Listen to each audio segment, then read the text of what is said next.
Assalamualaikum warahmatullahi wabarakatuh. Bismillahirrahmanirrahim. Rahmatuka ya ghafur ya syakur. Wassalli wa sallim barik ala sayyidina Maulana Muhammadin wa ala alihi wa sahbihi asma'in nama ba'du. Di barokahnya Nur Islam itu di seluruh dunia itu mengkaji Nur Islam, ya, mengkaji di semua sistem dunia, orang di semua sistem dunia, termasuk di Amerika itu kalau nangani sesuatu ya pakai Nur Islam, meskipun mereka tetap non Muslim. Ya tadi misalnya harus cuci tangan, misalnya ngadepi penyakit harus cuci tangan, harus ini, tetap akhirnya ngakui bahwa jauh sebelum ada penyakit saran Kanjeng Nabi, tiap kamu bangun tidur kamu harus cuci tangan. Fa innaka la tadri, karena kamu tidak tahu enak batat ya jaga. Kamu tangan kamu kemana? Ada yang baca enak batat ya dulu, ya kalau tasniah berarti apa? Ya jaga pakai itu Islam. Mulai dulu menyarankan apa? Terus mulai dulu ya sarannya Islam ya pakai air sing warid yang ngalir. Sehingga cara wong kuno nganggo padasan dulu, sekarang malah pakai keran. Itu jauh sebelum ada anjuran pemerintah pakai air ngalir. Dulu santri itu biasa. Jadi banyak ilmu yang menurut mereka baru, cara santri itu ya biasa aja, karena memang kita hidupnya kan sudah benar, sudah waras. Sehingga benar kan nasibnya. Nah, pola hidup kita ini sudah waras, sudah bagus. Nah, soal solusi sosial malah gampang lagi. Saya beberapa kali ada orang konsultasi ke saya, solusi sosial Islam lebih hebat lagi. Dari awal Islam menghentikan to'amul wahid yakfi isnain wa to'amul isnain yakfi arba'atan. Jadi satu orang punya rezeki itu harusnya bisa nanggung satu orang, dua orang bisa nanggung empat orang. Artinya kan kita biasa kan misalnya konco akrab sisi kurang ditanggung temannya, satu keluarga yang kerja dua, satu rumah makan semua. Karena normalnya memang rezekinya orang satu itu bisa menghidupi orang dua, orang tiga, orang empat. Nah, yang menjadi kacau agama ini kan gini, yang kacau menurut agama adalah jatah yang papat tindak nong sitok, mulai merusak kan. Nah sekarang banyak orang rakus gitu, om sana empat kok tindak nong loro. Itu mulai rusak itu, bang. Metengnya lo dididik, bang. Jadi sebetulnya berarti Islam itu kan to'amul wahid yakfi isnain, wa to'amul isnain yakfi arba'atan. Itu malah walihan. To'amul wahid yastaghriqu to'ama arba'atan. Nah, itu kan ribet kan? Ya sangkum kotus pura pengeran. Nah bayangkan kalau itu pejabat, kerakusan terhadap aset negara harusnya menyebar terus dikuasai satu dua orang, kayak apa kacaunya dunia. Lah ya lagi-lagi semua itu Nur Muhammad, ajaran Rasulullah sallallahu alaihi wasallam tetap ajaran sing halul muskilat, bisa mengurai problem. Maka kita buktikan bahwa kita yang Islam itu hidup kita stabil, hidup kita nyaman. Kalau enggak ya bagian dari problem itu. Ya bagian dari apa? Problem itu. Tetap Kanjeng Nabi faqad musyirat fil kainati a'lamu ulumik. Jadi meskipun di negara non muslim semuanya sekarang mengkaji apa? Islam. Sejarah para malaikat ya faqad musyirat fil kainati a'lamu ulumik. Semua alam raya ini pasti nanti mengkaji ilmu Muhammad. Sekarang sedekah Rasulullah ketika Amerika yang mengkaji Islam, Eropa juga mengkaji, semua mengkaji Islam. Wa tabasar lan dadi bunga al makhlukatu biro-biro makhluk dikutu hingga kelan tekani sira. Walam yaqalan ora tetep sapa seun perkara mimma sing perkara khalaqa kang gawe sapa Allah taala illa jaa, kecuali teko apa sek li amrika maring perintah sira Muhammad, perintah jenengan Muhammad qai'an iku sing taat. Wali maqalati ka iku sami'an lan maring dawuh jenengan sami'an Allah. Terus nanti alam raya ini semuanya tunduk pada perintah Rasulullah sallallahu alaihi wasallam. Aku yakin dunia tambah kacau itu tetap tambah butuh Islam. Kayak sekarang dari dulu tuh Islam menyarankan supaya hidup itu sederhana. Warung dunia kuwaco anggur wong ra sederhana. Warung ono kekacauan ini lagi menyarankan hidup sederhana. Jadi cara santri cara kene kan biasa urip. Jangan keluar kalau enggak penting. Dari awal Islam ngajar min husni islamil mar'i tarkuhu malayan. Kok malah lagi rasa iki piye kok terlambat ilmune. Kita ini tahu mulai dulu kan. Pemene bagi serati dua pe metu opo. Serati opo santeng ya no. Niku ora usah dilarang, wis ora kelar metu. Paham ya? Tapi mulai dulu kan Kalau kita diumumkan jangan keluar kalau tidak penting. Dari itu dulu ajaran kita kan sebaik-baiknya Islam meninggalkan yang tidak penting. Serasa diwarai suhune mulai cilik suhu.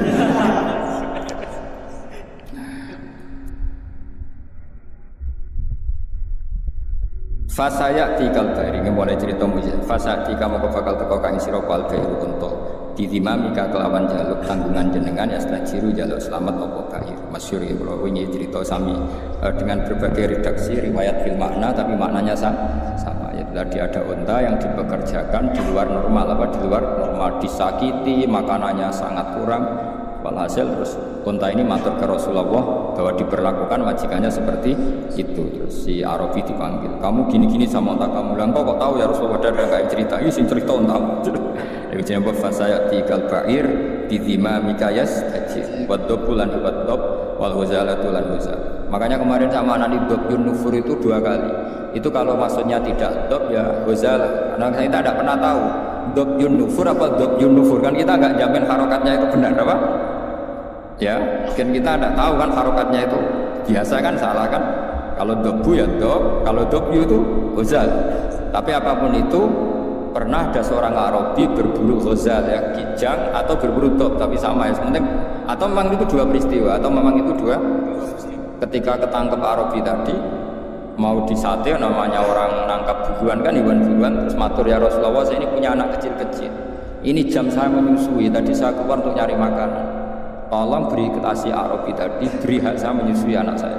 Setelah anak saya ada butuh susuan saya nanti kembali ke sini siap ditangkap Arabi ini. Terus akhirnya Rasulullah minta si Arabi tadi, terus dituruti sama Arabi. Dan dobnya ini tidak nyulayani janji ya, setelah selesai semua kembali. Itu jenis apa? Wadobbu wal wazalah. Yang kemarin apa? Hinta apa dobjun nufuru tadi yang kemarin itu saya tidak tahu. Makanya dobyu atau dobbu kita tidak tahu. Tapi apapun itu tetap maknanya itu minta tolong Rasulullah apa? Minta tolong Rasulullah. Ya syadani wa dobbu wal ghasalah ya syadani nyekseni dob lan ghasalah laka maring panjenengan birisalah kelawan diutus wal qamaru lan rembulan wasyajarul lan wit wa tibulan zib sampo kata zibun apa serigala wa tibulan serigala wong Arab kadang muni zibun kadang muni apa zibun kados teng kira asapah apa zibun atau apa zibun iku yang tikuna padha ngucap kabeh yang tikuna padha ngucap kabeh buat tiga kelan nabi ne panjenengan angkoripin saking wektu sing parah wa markabuka ditumpakane panjenengan al-buraq ila jamalika maring gandenge panjenengan mustaqon utai buraq iku kewan sing bronto sing kangen. Ya, jadi buruk itu sangat rindu supaya dinaiki Rasulullah Shallallahu Alaihi Wasallam. Wa Jibrilu te Jibril sawu sumamlat ketika kang ngatur sistem kerajaan. Ketika mana Jibril mitranya Nabi sing ngatur alam raya ini iku kot a'lan. Teman-teman maklumat sapa Jibril bizikrika kelan nyebut panjenengan fil afaq dalam penjajahane langit. Jadi Jibril yang mempopulerkan namamu di langit. Jadi Jibril memaklumatkan bahwa sekarang lahirlah seorang nabi yang sangat dicintai Allah, namanya Muhammad, sehingga alam raya di langit gak ada yang kenal kanjeng Nabi karena sudah dimaklumatkan oleh malaikat Jibril. Ujine apa warfa'na laka dzikra. Wal qamaru rembulan makmurun dan perintahna laka maring sira bil insyiqaqi lan pecah. Ketika orang kafir menuntut mukjizat minta bulan itu dipecah dan itu pernah terjadi iftarabatis sa'atu wan syaqqal qamar. Wa kullu man tisabane wong fil kauni ing dalam alam raya mutasawwiqun bronto kabeh bronto rindu yang sangat wong Arab nadarani syauqun. Mulane sebagian makhluk yang ayyuhas syauqul jazil wahai manusia yang layak dikangeni. Jadi Nabi itu semua orang pasti kangen. Wa kullu man tisabane wong fil kauni ing dalam alam raya mutasawwiqun iku kangen banget ing guri kamaring mudhule panjenengan untaziratul ngenteni di isyraqi nuri kamaring padange nuri panjenengan. Fabena wal habibu ing dalem antarané Rasulullah sallallahu alaihi wasallam kumun situn iku wong sing ngrungokno li sama itil kal asbah maring ngrungokno mengkono-mengkono asbah maknane jumleger maksudnya fisik-fisik itu. Halimah kan enggak tahu kalau itu malaikat. Wae bahasakan Muhammad kekasihku iki mendengar itu semua. Iku jenenge apa? Munsitun li sama itil kal asbah. Wa wajhu te wajah Nabi mutahalilun bersinar kanuri soba kodene cahaya pagi hari. Jadi Nabi mendengar saja dengan penuh seksama dan Nabi kelihatan berbinar-binar. Ya itu tadi didawi malaikat tadi, malaikat setelah ngoperasi kan ngendikan panjang lebar bahwa kamu itu calon nabi, kamu begini-begini, itu Halimah dengar semua. Id akbalat dumadaan madhep sapa Halimah tu Halimah mu'linatan hale wong sing banterno bisyahi lan bengok. Maksudnya bengok kaget kan karena nabi dikelola orang yang tidak dikenal. Di situ di bredel, di apa-apa itu kan kaget betul ibu rodoknya. Aku lu ngucap sapa Halimah, dawuh sapa Halimah wa ghariba, wong sing aneh, wong sing asing sendiri. Maksudnya karena nabi pas itu jauh dari saudaranya karena saudaranya kan lari semua. Ya ketika melihat malaikat tadi kan saudaranya lari semua, berarti Nabi sendiri. Wong Arab namuni wa ghariba, apa? Wa ghariba. Faqalat mongko dawuh sapa malaikat ya Muhammad ya Muhammad ma anta gharib. Ma anta ora te sira gharibin lan wong sing dhewean, bal anta te sira minallahi gharibun para. Wa anta te sira lagu maring Allah, wa anta te panjenengan lagu maring Allah sofiyun pilihan wa habibun lan kekasih. Ketika Halimah muni wa gharibah dari malaikat, tenang kamu Muhammad, kamu tidak sendiri, kamu dekat sama Allah. Ya tentu perasaannya Halimah sama malaikat kan beda. Qala Halimah wa wahidah, duh wong sing dhewean. Tentu cara Halimah Nabi Muhammad itu posisi sendiri karena saudaranya lari semua. Faqarat moko dawuh sapa malaikat ya Muhammad ma anta biwahid. Ma anta ora ana sira biwahidin lan dhewean. Bal anta uta sira iku sahibut ta'yidi wong kang duweni kekuatan. Wa anisuka te koncone sira iku alhamidul majid, dat sing hamidul majid. Ya, tapi problemnya malaikat kan nggak bisa ngomong ke Halimah gak nabi. Halimah boten apa? Nabi mau matur nang kanjeng Nabi, ora mat kira dhewean tenang wae, kowe dibarengi pangeran sing alhamidul majid. Wa ikhwanuka te dulur sira, ikhwanuka ya dulur sira menal malaikat sing para malaikat wa ahli tauhid lan ahli tauhid. Soal dulurem do mlayu dulur rodok ke tenang ae. Kabeh malaikat, kabeh ahli tauhid dulur. Iki dawuhe malaikat. Terus qalat Halimatu wa yatimah. Wis nak ngono sekaruan status yatim. Faqalatil malaikatu lillahi darruka min yatim. Lillahi kagungane Allah sarasan darruka uta nikmat sira. Mana darun puan. Maksudnya puan nikmat sira min yatimin. Ya gak apa-apa kamu yatim tapi yatim terbaik. Fa inna qadraka mongko sak temne kadar sira inda wa ilmu Allah iku azimun iku aku. Ini cerita Nabi ketika ketemu Nabi. Fa idza nazara qibala yamini dhahika wa idza nazara qibala shimali baka. Nabi Adam ketika melihat ke kanan itu senyum-senyum, senang sekali. Tapi kalau kau melihat ke kiri itu nangis. Lalu Rasulullah SAW tanya ke malaikat Jibril, itu siapa? Itu Adam. Dan yang kelompok di kanan itu ahli surga. Maka beliau kalau melihat senang sekali, dan kalau yang di kiri itu ahli neraka. Kalau beliau melihat itu susah sekali. Artinya apa? Betapa susahnya jadi Nabi Adam itu. Jadi kalau misalnya ada koruptor ketangkep gitu ya, yang nangkepnya cucunya, yang ditangkep juga cucunya.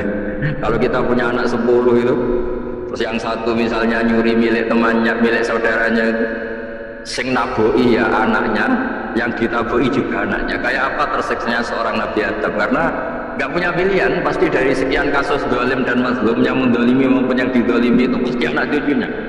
Jadi betapa susahnya seorang Nabi Adam. Jadi termasuk kearifan kita sebagai manusia itu belajar dari takdir yang kita hadapi, yaitu keterbatasan kita sebagai manusia. Kita harus bisa ngelola kegagalan, terima qada qadar. Makanya kata Pak Mun, abahnya Gus Yasin itu sering cerita ke saya, iman itu paling dhuwur itu iman qada qadar khairihi wa syarrihi min Allah. Kita harus punya kesiapan iman khairihi wa syarrihi min, bahwa segala kebaikan, segala syar itu sudah digariskan oleh Allah Ta'ala. Kita bisa apa sebagai manusia? Jadi yang pertama Nabi Muhammad ketemu di as-sama idunya, langit paling dekat, itu ketemu Nabi Adam dengan kondisi seperti tadi. Kalau melihat ke kanan itu senyum, karena itu anak-anak beliau, turunan beliau yang ahli surga. Kalau melihat ke kiri itu nangis, karena itu cucu beliau yang ditakdir tidak jadi orang baik. Artinya kalau ada peristiwa sosial apa saja, yang satu zalim, yang satu mazlum, atau yang satu benar, yang satu atau sama-sama benar tapi salah paham, itu semua adalah cucu Nabi Adam alaihi salam. Dan itu membuat beliau kadang-kadang dohika, kadang-kadang senyum, kadang-kadang baka, kadang-kadang nangis. Jadi itu yang menjadikan tambahnya arifnya Rasulullah SAW. Saya teruskan, qultu ya Jibril man hadha qal hadha Adam wa hadhil aswida an yamini wa an shimali nasabu bani fa ahlul yamin ahlul jannah wal aswida allati an shimali ahlun nar fa idza nazara qibala yamini dhahika wa idza nazara qibala shimalihi baka. Itu seperti misalnya kita punya anak 5, yang satu sukses jadi profesor doktor atau jadi orang alim, yang satu sekolah saja agak naik, misalnya sudah agak naik, entah dunia itu menghabiskan harta itu kan. Tapi barokahnya itu mungkin kita mau jadi sombong nggak jadi gitu, karena punya anak yang nggak sukses. Mungkin barokahnya punya anak yang sukses itu meredam keangkuhan kita, terus kita menjadi orang yang sopan dengan tetangga, dengan orang lain karena dipaksa punya hal-hal yang seperti itu. Jadi semua yang ditakdir Allah kalau kita ridha itu pasti baik. Karena ya kata yang ngarang kitab hikam itu, orang tawadhu itu kalau dinasehati pakai teks saja tidak cukup. Kalau punya utang itu tawadhu sendiri gitu. Bionya orang-orang kiai gitu. Ada orang sombong, supaya ada sombong kalau dia ketemu orang yang ngutangin itu pasti sopan sendiri. Jadi kalau dinasehati suruh sopan susah, tapi kalau ketemu orang yang ngutangin atau ketemu orang yang dia butuh pasti dengan sendirinya sopan sendiri. Atau ketemu orang yang menjadikan anaknya dapat pekerjaan, menjadikan keluarganya dapat job pekerjaan, pasti dia sopan sendiri karena utang jasa. Nah kalau kita pasti sopan sama orang yang ngutangi kita, yang menolong kita, apalagi dengan Allah Ta'ala yang semua yang kita pakai pasti dari Allah Ta'ala. Dengan demikian sudah keharusan kita sangat-sangat sopan pada Allah Ta'ala, yang implementasinya dengan sujud dan dengan sholat. Itu juga yang dibawa dari hasil nikmat. Ini saya baca teksnya ya, saya tadi jam 9 baca Bukhari di Kudus sama beberapa habaib, alhamdulillah. Sekarang saya teruskan dengan Sahih Muslim. Termasuk kitab 6 yang paling dipakai ahli sunnah itu Al-Kutubus Sittah, yang paling pokok itu adalah Bukhari Muslim. Terus kemudian naik-naik terus ketemu Marartu bi Musa alaihi salam. Ini nabinya Bani Israel. Saya kemudian ketemu dengan Nabi Musa alaihi salam. Nabi Musa itu nabinya Bani Israel. Jadi orang Bani Israel itu bawaannya itu protes itu komplain. Ketika makamnya beliau dilewati Rasulullah SAW, kelas beliau sebagai nabi, beliau nangis. Ketika nangis ditanya, "Ma yubkika, kenapa engkau nangis ya Musa?" Terus ini saya baca supaya seperti teksnya. Kata Nabi Musa, "Rabbi hadza ghulamun ba'astahu ba'di, yadkhulu min ummatihi al-jannata aktsaru mimma yadkhulu min ummati." Ini lelaki atau nabi junior, nabi yang datangnya setelah saya, mestinya senior saya. Tapi nabi ini sukses, umatnya lebih banyak masuk surga ketimbang saya. Ini yang bikin saya nangis. Jadi pikirannya Nabi Musa kalau beliau senior, beliau lebih dulu ya umatnya lebih banyak masuk surga. Ternyata enggak, masih banyak umatnya Rasulullah SAW. Dan ini gaya beliau yang suka protes itu berkah, karena protesnya orang soleh. Soleh lagi, apa-apa kalau dilakukan orang soleh itu pasti barokah. Ketika Rasulullah dapat perintah 50 sholat, itu Nabi Ibrahim pertama yang dilewati karena di langit paling atas dibanding nabi-nabi yang lain. Itu Nabi Ibrahim diam karena beliau tidak punya tradisi protes. Semua nabi diam karena Allah memerintahkan, pasti sudah bagus lah, sudah diukur kekuatan hambanya. Tapi ketika Nabi Musa, beliau orang pertama komplain. Dapat apa kamu ya Muhammad? Dapat 100 sholat, dapat 50 sholat. Apa komentar Nabi Musa? Umat saya lebih gagah-gagah, lebih keren-keren. Pernah saya uji itu tidak ada yang mampu, apalagi umat kamu. Maka kamu mintalah keringanan. Fas'alhu takhfif, kamu harus minta keringanan. Masyhur itu riwayat itu. Kemudian Nabi minta keringanan sama Allah, dipotong hanya 5. 5 masih 45, dipotong lagi 5 masih 40, sampai 9 kali pemotongan. Akhirnya jadi 5 sholat. Itu satu menjadi pelajaran bahwa hubungan dengan Allah Ta'ala itu tidak perlu malu, karena Allah itu sudah dimintain. Mestinya kan dipotong 5 minta lagi sungkan, dipotong lagi 5 minta lagi sungkan, tapi ternyata berkali-kali. Bahkan ketika sudah 5 itu Nabi Musa masih bilang, ya Muhammad minta lagi keringanan. Jadi kalau itu dikabulkan itu jadi tidak ada sholat itu, kalau 5 masih minta. Nah, sampai Rasulullah itu tanya ke Jibril, ya Jibril, bagaimana dengan gaya komplainnya Nabi Musa? Hiddah itu sering komplain. Jawabnya malaikat Jibril, ya roh hiddat, Allah tahu betul tentang komplainnya Musa dan Allah senang. Ya karena bawaan beliau begitu. Ini penting saya utarakan bahwa dalam Islam itu orang yang lemah lembut, yang samahah, Allahun halim kayak Nabi Ibrahim itu juga Allah suka.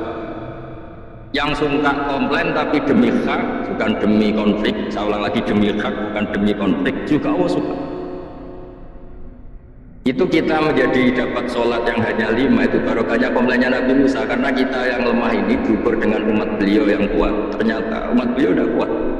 Barokahnya tidak kuat itu dipakai tolak ukur, apalagi umatmu yang Muhammad. Kemudian itu yang menjadikan Nabi sebagai orang yang sangat tawadhu, karena yang merintahkan itu senior. Meskipun kita tahu Nabi Muhammad itu Sayyidul Awwalin wal Akhirin, tapi secara lahir, secara jusmani beliau lahir paling belakang, dan secara lahir juga beliau Nabi paling terakhir. Jadi secara hukum adab beliau harus sopan. Tentu sopan itu jadi panutan kita. Meskipun kita tahu hakikat beliau adalah Sayyidul Awwalin wal Akhirin secara hakikat. Nanti kita bicara lebih jauh tentang jusmani dan rohani. Nah akhirnya keturutan sampai 5 sholat yang kita lakukan sekarang itu barokahnya komplainnya Nabi Musa. Banyak di cerita-cerita kitab hadis. Ketika Nabi Musa ngaji sama Nabi Khidir, itu komplainnya Nabi Musa menjadi fikih yang luar biasa, kata kitab Ibnu Hajar al-Asqalani Fathul Bari. Ketika beliau ngaji sama Nabi Khidir, kemudian Nabi Khidir itu dipinjemin perahu sama masyarakat. Sudah dipinjemin karena beliau majanan ya, dikasih gratis. Tapi di tengah-tengah perjalanan perahunya itu dilubangi. Nabi Musa komplain, akhirat tahari tufriku ahla, masa kamu lubangin padahal kamu naik, nanti gimana, kamu sudah pinjem nggak bayar masih merusak lagi, itu apa-apaan. Nabi Khidir ya relax saja, ilmu kamu belum cukup untuk menganalisis ini. Begitu juga ada 3 peristiwa yang Nabi Musa itu selalu komplain. Apa yang dikatakan Ibnu Hajar al-Asqalani itu kitab yang sangat bagus sekali. Justru dengan protes itu Nabi Musa punya kelas di atas Nabi Khidir, karena orang nggak boleh sukut alal mungkar, karena secara fikih orang itu tidak boleh mendiamkan sesuatu yang buruk. Kita tahu dalam aturan fikih di antara kewajiban kita adalah ingkarul mungkar, mengingkari sesuatu yang memang harus diingkari. Ya meskipun tentu tidak dengan sikap destruktif yang merusak dan apa, tapi yang nggak baik tentu kita ingkari. Perilaku Nabi Khidir yang melubangi perahu yang tidak miliknya padahal yang punya perahu sudah menonton itu perilaku yang nggak baik, sehingga Nabi Musa protes. Justru protesnya Nabi Musa ini menjadikan beliau selalu di kelas fikih terbaik, yaitu ingkarul mungkar, mengingkari barang yang harus diingkari. Tapi tentu Nabi Khidir juga nggak salah, karena beliau punya perhitungan di depan nanti itu ada begal-begal, ada kekuatan yang nggak baik yang selalu akan membegal perahu-perahu yang kondisinya sempurna. Nabi Khidir punya perhitungan, kalau ibarat mobil ini spionnya kok Pak dipecah gak diambil, itu termasuk mobil bagus pasti digarong, tapi gara-gara spionnya dipecah dulu sama Nabi Khidir, terus depannya dilumuri apa supaya agak menarik, ini selamat. Jadi perhitungannya Nabi Khidir, wa kana wara'ahum maliku ya'khudhu kulla safinatin husba. Di beberapa tafsir diartikan safinah ay sholihah, karena di depannya nanti akan ketemu orang-orang yang dolim yang selalu ngambil perahu-perahu yang bagus. Caranya gimana supaya perahu itu gak diambil? Ya karena mereka hanya ngambil yang bagus, ya dirusak dulu supaya gak bagus. Kalau yang gak bagus nanti lolos dari garong tadi, dari pengambilan secara dolim tadi. Jadi Nabi Khidir gak salah karena ada visi seperti itu. Nabi Musa protes juga gak salah karena memang tugasnya fikih itu ingkarul mungkar, mengingkari barang yang memang enggak. Nah, di sini seperti yang dikatakan Gus Yasin, kita harus bisa ngelola perbedaan, ngelola beda sudut pandang dan sebagainya, sehingga kita selalu dapat nikmat Allah Ta'ala. Wa allafa baina qulubihim, nikmat yang kita asik, kita hidup asik, nyaman. Doa-doa bapak-bapak saya, guru-guru kita sering ijazai setiap ketemu teman atau keluarga disuruh berdoa, Allahumma alif baina qulubina wa aslih dzata bainina. Semoga hubungan kita dengan orang lain itu baik-baik saja dan semua konflik kita dibenahi oleh Allah Subhanahu wa taala. Karena kita tidak pernah tahu ya, kita miskin kadang dianggap problem karena takut membebani tetangga. Tapi kita kaya juga kadang dianggap problem karena orang lain takut kalah dengan kita. Kita tidak pernah tahu cara pandang orang lain. Jadi kadang-kadang kita menang gitu, sama yang senang dikira kita pemikir serius, tapi sama yang nggak senang dikira kita merenung. Kita guyon, kata yang senang itu luar biasa, kita dianggap orang yang ceria. Bagi yang nggak senang dianggap arogan. Jadi kita tidak pernah bisa ngelola pikiran orang lain. Nah, barokahnya rahmat Allah yang tidak terbatas kita seperti ini. Dan itu digambarkan oleh Allah Ta'ala ketika ketemu antar Nabi. Cara pandang ya beda. Nabi Ibrahim itu kalau melihat orang yang nggak benar, itu ya ngendikane faman tabi'ani fa innahu minni wa man asani fa innaka ghafurur rahim. Ya Allah, yang ikut saya ya karuan kelompok saya, yang tidak ikut saya semoga engkau banyak mengampuni mereka. Nabi Nuh beda sekali cara pandang. Nabi Isa ubudiyah murni. Ketika melihat orang yang enggak benar, beliau tidak ngambil sikap. Beliau menghentikan intu atibum fa innahum ibad. Kalau engkau seksa nggih monggo Gusti, itu hamba-hamba jenengan, itu terserah jenengan. Wa in taghfir lahum, kalau engkau ampuni nggih monggo, jenengan yang punya pertimbangan lebih bijak.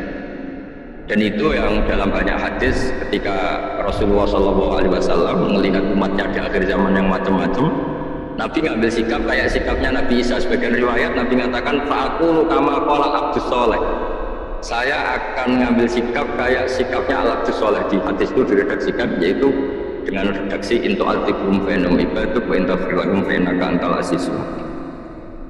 Ya, saya teruskan. Kemudian akhirnya Rasulullah SAW sampai ke Sidratil Muntaha. Wa ra'aitu Ibrahim alaihi salam wa ana asbahu waladih. Ketika ketemu Nabi Ibrahim, hubungan Rasulullah itu sangat emosional. Beliau yang pertama diceritakan, saya ketika ketemu Nabi Ibrahim itu senang sekali karena ternyata saya ini cucu beliau, turunan beliau yang paling mirip beliau. Jadi ini unik, dari sekian peristiwa besar, peristiwa langit, kemudian Nabi ada hubungan emosional yang luar biasa ketika ketemu Nabi Ibrahim. Pertama yang dikatakan Nabi, wa ana asbahu waladi, saya adalah cucu yang paling mirip beliau. Dan ini kita tahu akhirnya di semua syariat kita istilah resminya itu anit nabi millata Ibrahim hanifah. Di istilah resmi agama kita millata abikum Ibrahim, agama leluhur kamu Ibrahim. Kita ketika baca sholawat Allahumma sholli ala sayyidina Muhammad, terusannya juga kama shollaita ala sayyidina Ibrahim wa ala ali, dan seterusnya dan seterusnya. Kemudian yang terakhir saya cerita secara akidah Ahlussunnah wal Jamaah yang dianut oleh Imam Asy'ari dan Maturidi. Meskipun secara lahir itu Nabi mengalami pertemuan dengan Allah di Sidratil Muntaha, tapi tetap saja kita cara pandang bahwa Allah Ta'ala itu mukhalafatul hawadis. Allah tidak bisa kamu andekan di satu tempat terus mengalami hal-hal yang kita alami sebagai makhluk. Sebab itu sirinya kenapa di surat Isra dimulai dari subhanallah, Allah tetap maha suci. Maha suci itu artinya terbebas dari yang kita alami. Allah selalu mukhalafatul hawadis. Allah la yahtaju ila makarin, Allah tidak butuh tempat, Allah tidak butuh waktu, Allah tidak butuh semua, karena Allah itu qayyum, Allah itu qiyamuhu bi nafsihi, berdiri sendiri. Allah tidak butuh aras, Allah tidak butuh kursi, tapi eksistensi kursi yang butuh Allah. Allah tidak butuh aras, tidak butuh kursi, tidak butuh langit, semuanya itu berdiri karena Allah, bukan sebaliknya Allah berdiri di atas semuanya. Sehingga kita mulai kecil diajari Allah itu siapa? Al-Qayyum, kalau bahasa kita qiyamuhu bi nafsi, selalu berdiri sendiri, dan Allah itu Al-Ghaniyul Mutlaq, nggak butuh yang lain. Di sini pentingnya selalu Nabi ngintikan subhanallah, subhanallah, beritanya tetap Allah itu maha suci, Allah maha besar, Allah maha agung, dan keagungannya diantara ditandai dia punya sifat yang tidak sifat kita, dia punya keabadian yang tidak bisa kita miliki, dia punya semuanya yang tidak kita miliki. Jadi sebab itu dimulai subhanalladzi asra bi 'abdihi lailan minal masjidil. Jadi kata subhana ini maha suci itu maha suci dari tempat, dari waktu, dari apa. Meskipun Allah punya adat, punya sunnah memperlakukan hambanya itu dengan logika atau bayangan yang dibayangkan seorang hamba, sehingga seakan-akan kita ini ya ketemu, seakan-akan kita bisa ini melihat, sehingga di surga disebut kita ini melihat Allah. Tapi semua ahli sunnah mengatakan tapi kamu melihat Allah itu tetap saja bila kaifin walan bisorin, tidak bisa terus menciri. Menciri itu bisa membatasi sifatnya Allah itu begini-begini, tidak bisa. Tetap Allah itu la tudrikul absar wa huwa yudrikul absar. Tapi kita bisa disebut melihat dengan kemakhlukan kita yang profan. Di surga disebut melihat, tapi bukan melihat yang kayak kita melihat antar makhluk yang terus bisa apa itu cerita detail, cerita spesifik, cerita pada bisa. La tudrikul absar. Ini hebatnya ulama-ulama kita, selalu cerita Mi'raj, cerita nazar ila wa fil jannah, melihat Allah di surga, tapi bersamaan dengan itu selalu cerita Allah itu mukhalafatul hawadis, Allah itu laisa kamitslihi syai'un. Jadi terima kasih Gajang, utamanya pada Gus Yasin dan yang membantu semuanya. Barokahnya kita ketemu bisa ngaji, supaya barokah saya baca teks aslinya di Hadisil Isra, karena tadi saya jam 9 sudah baca Bukhari, ini supaya dapat berkah saya ini baca Sahih Muslim. Begini ya, saya tak cerita karena saya baca kitab itu banyak sekali. Ini bukan dalam konteks sombong atau takabur, betul. Saya cerita baca kitab banyak itu supaya sampean tahu bahwa pikiran saya ini mamluk, dipenuhi dengan pikiran-pikiran ulama dulu karena saya sering baca. Jadi tidak pikiran saya sendiri. Khusyuk itu maknanya takut. Ya takut itu ya maknanya takut. Takut itu ya kelas-kelasan. Misalnya saya dipanggil bapak saya, "Bahak sini." Sekedar datang ke tempat itu meskipun nggak niat nurut. Saya ulang lagi, sekedar datang ke tempat beliau manggil saya meskipun nggak niat nurut, itu sudah satu poin tertentu. Karena dipanggil terus menghadap itu sudah bagus. Meskipun di hati saya nanti saya bilang nggak mau, saya mau main. Tapi itu sudah poin tersendiri. Karena bandingannya akbala dalam bahasa Arab itu adbaro. Adbaro itu dari kata dubur. Dubur itu membelakangi. Daripada misalnya dipanggil bahak sini, malah lari menjauh, membelakangi. Kalau dalam bahasa Arab adbaro, adbaro itu menjadikan duburnya di belakangnya. Makanya bandingannya akbala itu menghadap dengan muka. Kalau adbaro orang di belakangi pakai duburnya. Makanya dalam bahasa Arab disebut adbar. Sehingga terburuk dari seorang hamba itu adbaro, dipanggil tidak moro, dipanggil tidak menuju yang dipanggil, malah menjauh. Nah menjauh ini dalam bahasa Arab itu kadang dibahasakan tawala. Tawala itu mengu itu menghindari, atau adbaro membelakangi.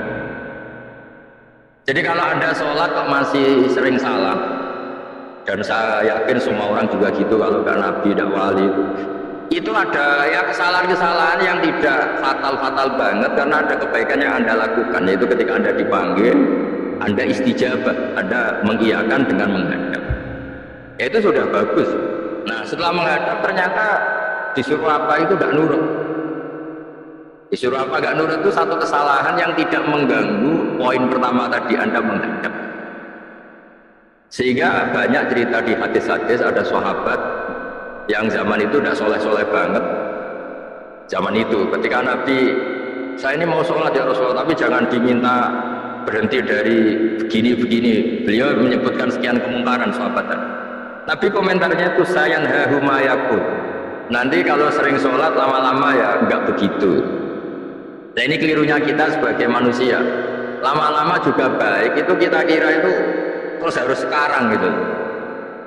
Nah itu keliru, harus sekarang itu keliru. Bisa saja kita ini setiap sholat pasti sudah ditulis Allah nanti itu mati baik. Belalang nanti habis asar sebelum kita maksiat sudah mati, habis sisa sebelum kita maksiat lagi sudah mati. Dari barokahnya sholat itu ada waktu yang potensi sholat itu akhir kenangan kita, sholat itu identitas kita, sholat itu status kita. Nah karena kita sholat itu pakai niat itu komitmen.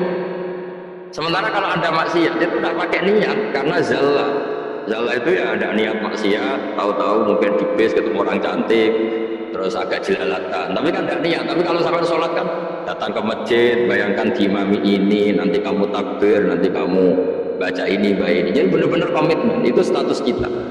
Kata Said Zabidi disebut mautinuhu wa haqiqatuh. Baiknya umat Islam itu kalau taat itu mautinuhu, itu alamat resminya, itu statusnya kan, kata Said Zabidi.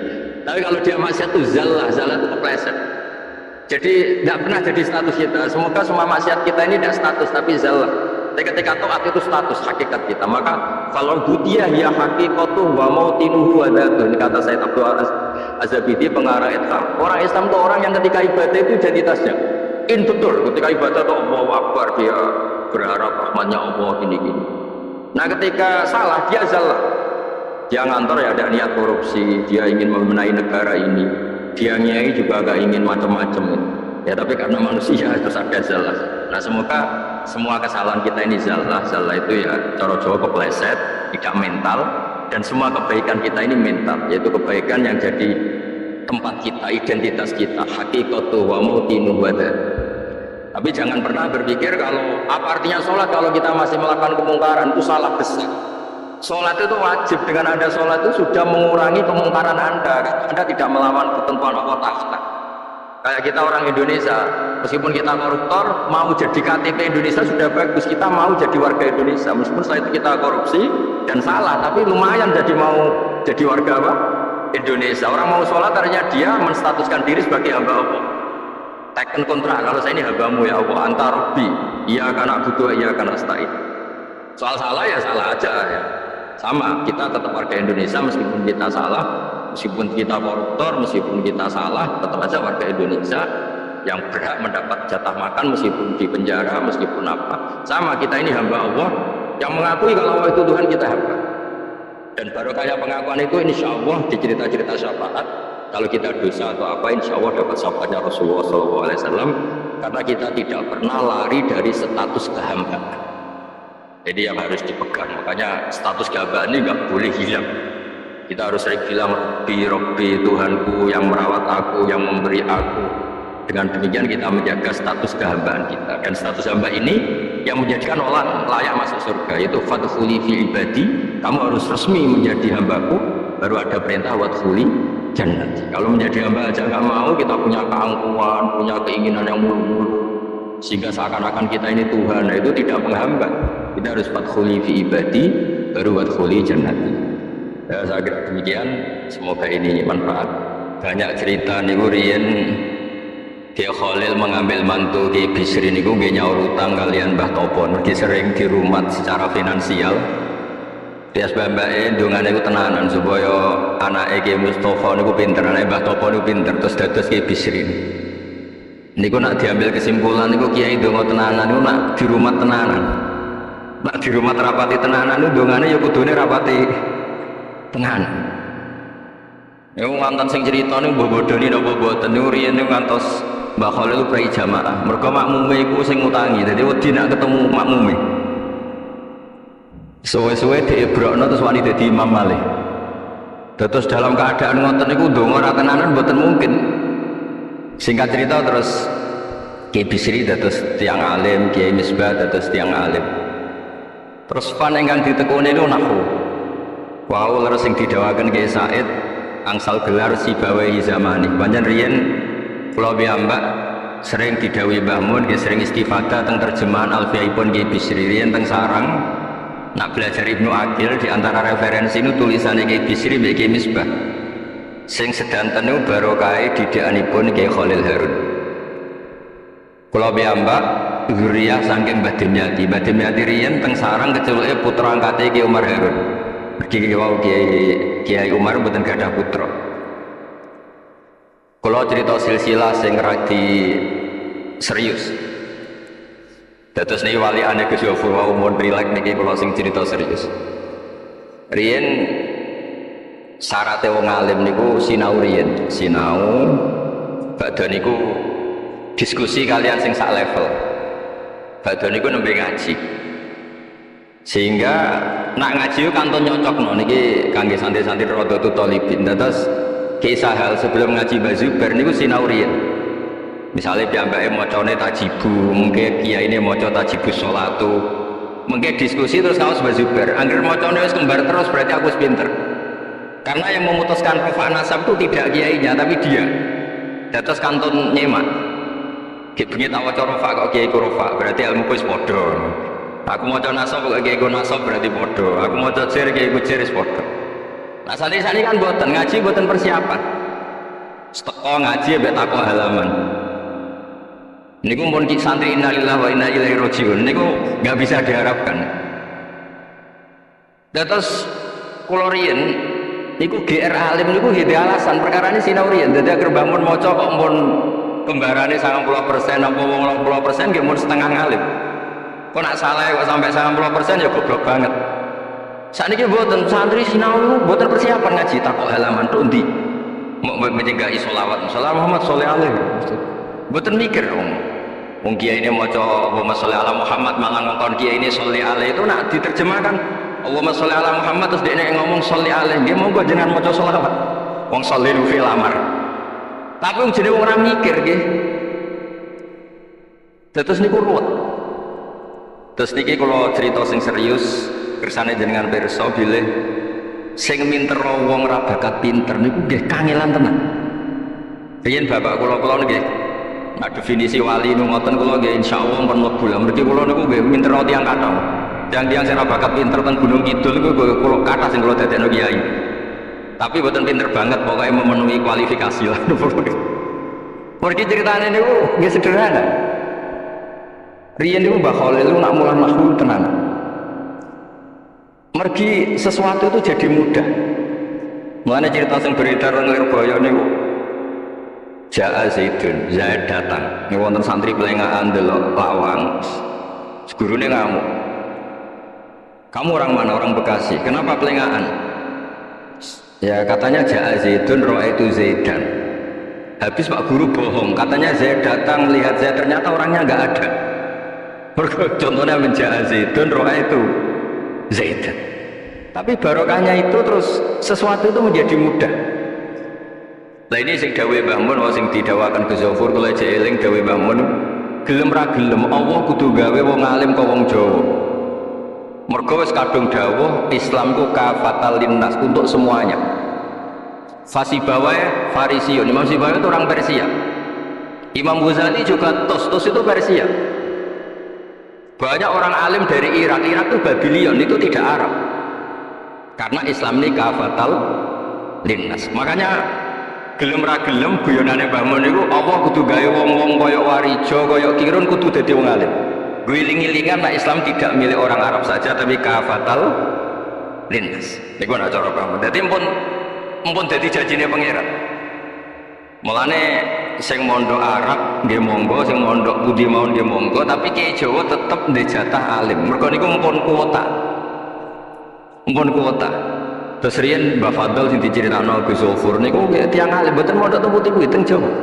Mbah Sahal riyen alime nggih mondoke di antarane teng Sarang. Mergo mun jatah. Islam iki dawuh Mbah Mun kafatal linnas. Mulane Allah kudu gawe wong alim-alim sing wong Persia, wong Jawa, wong Cina. Imam Sibawae niku mboten tiyang Arab. Mulane sampai era difrustasi tak debat mbek wong Arab. Masyhur riyen ada ahli nahwu sing tiang Arab namanya Kisai yang mbak Sibawae tiang Persia niku didu kalian seorang raja di depan umum kan moco qad kuntu adzunnu annal aqrab asyaddulas atan minaz zambur faidan huwa hiya atau faidan huwa iya jari Imam Sibawae rofa jari Imam Kisai oleh rofa oleh nasab. Terus akhirnya dalam perdebatan itu antuma ro'isa baldatikuma, kamu ini ketua dua negara anda karena anda yang terbaik. Lalu famanil hakim, terus keputusan ini di tangan siapa? Kamu orang terbaik di negara kamu semua. Terus yang bilang hadil Arab, ya orang Arab semua ini kita konsensus polling. Semua orang Arab bilang Imam Kisai.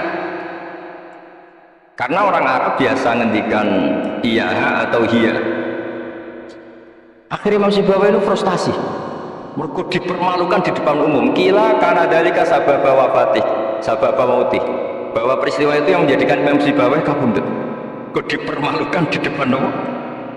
Imam Sibawae keyakinannya tetap bersikeras. Setelah idza fujaiyah itu rofa karena beliau ikut fusha saja. Fa idza hiya fayatun tas'a, fa idza hiya bayda'ul linadirin. Semuanya itu rofa. Beliau enggak bisa nerima konsep nasab.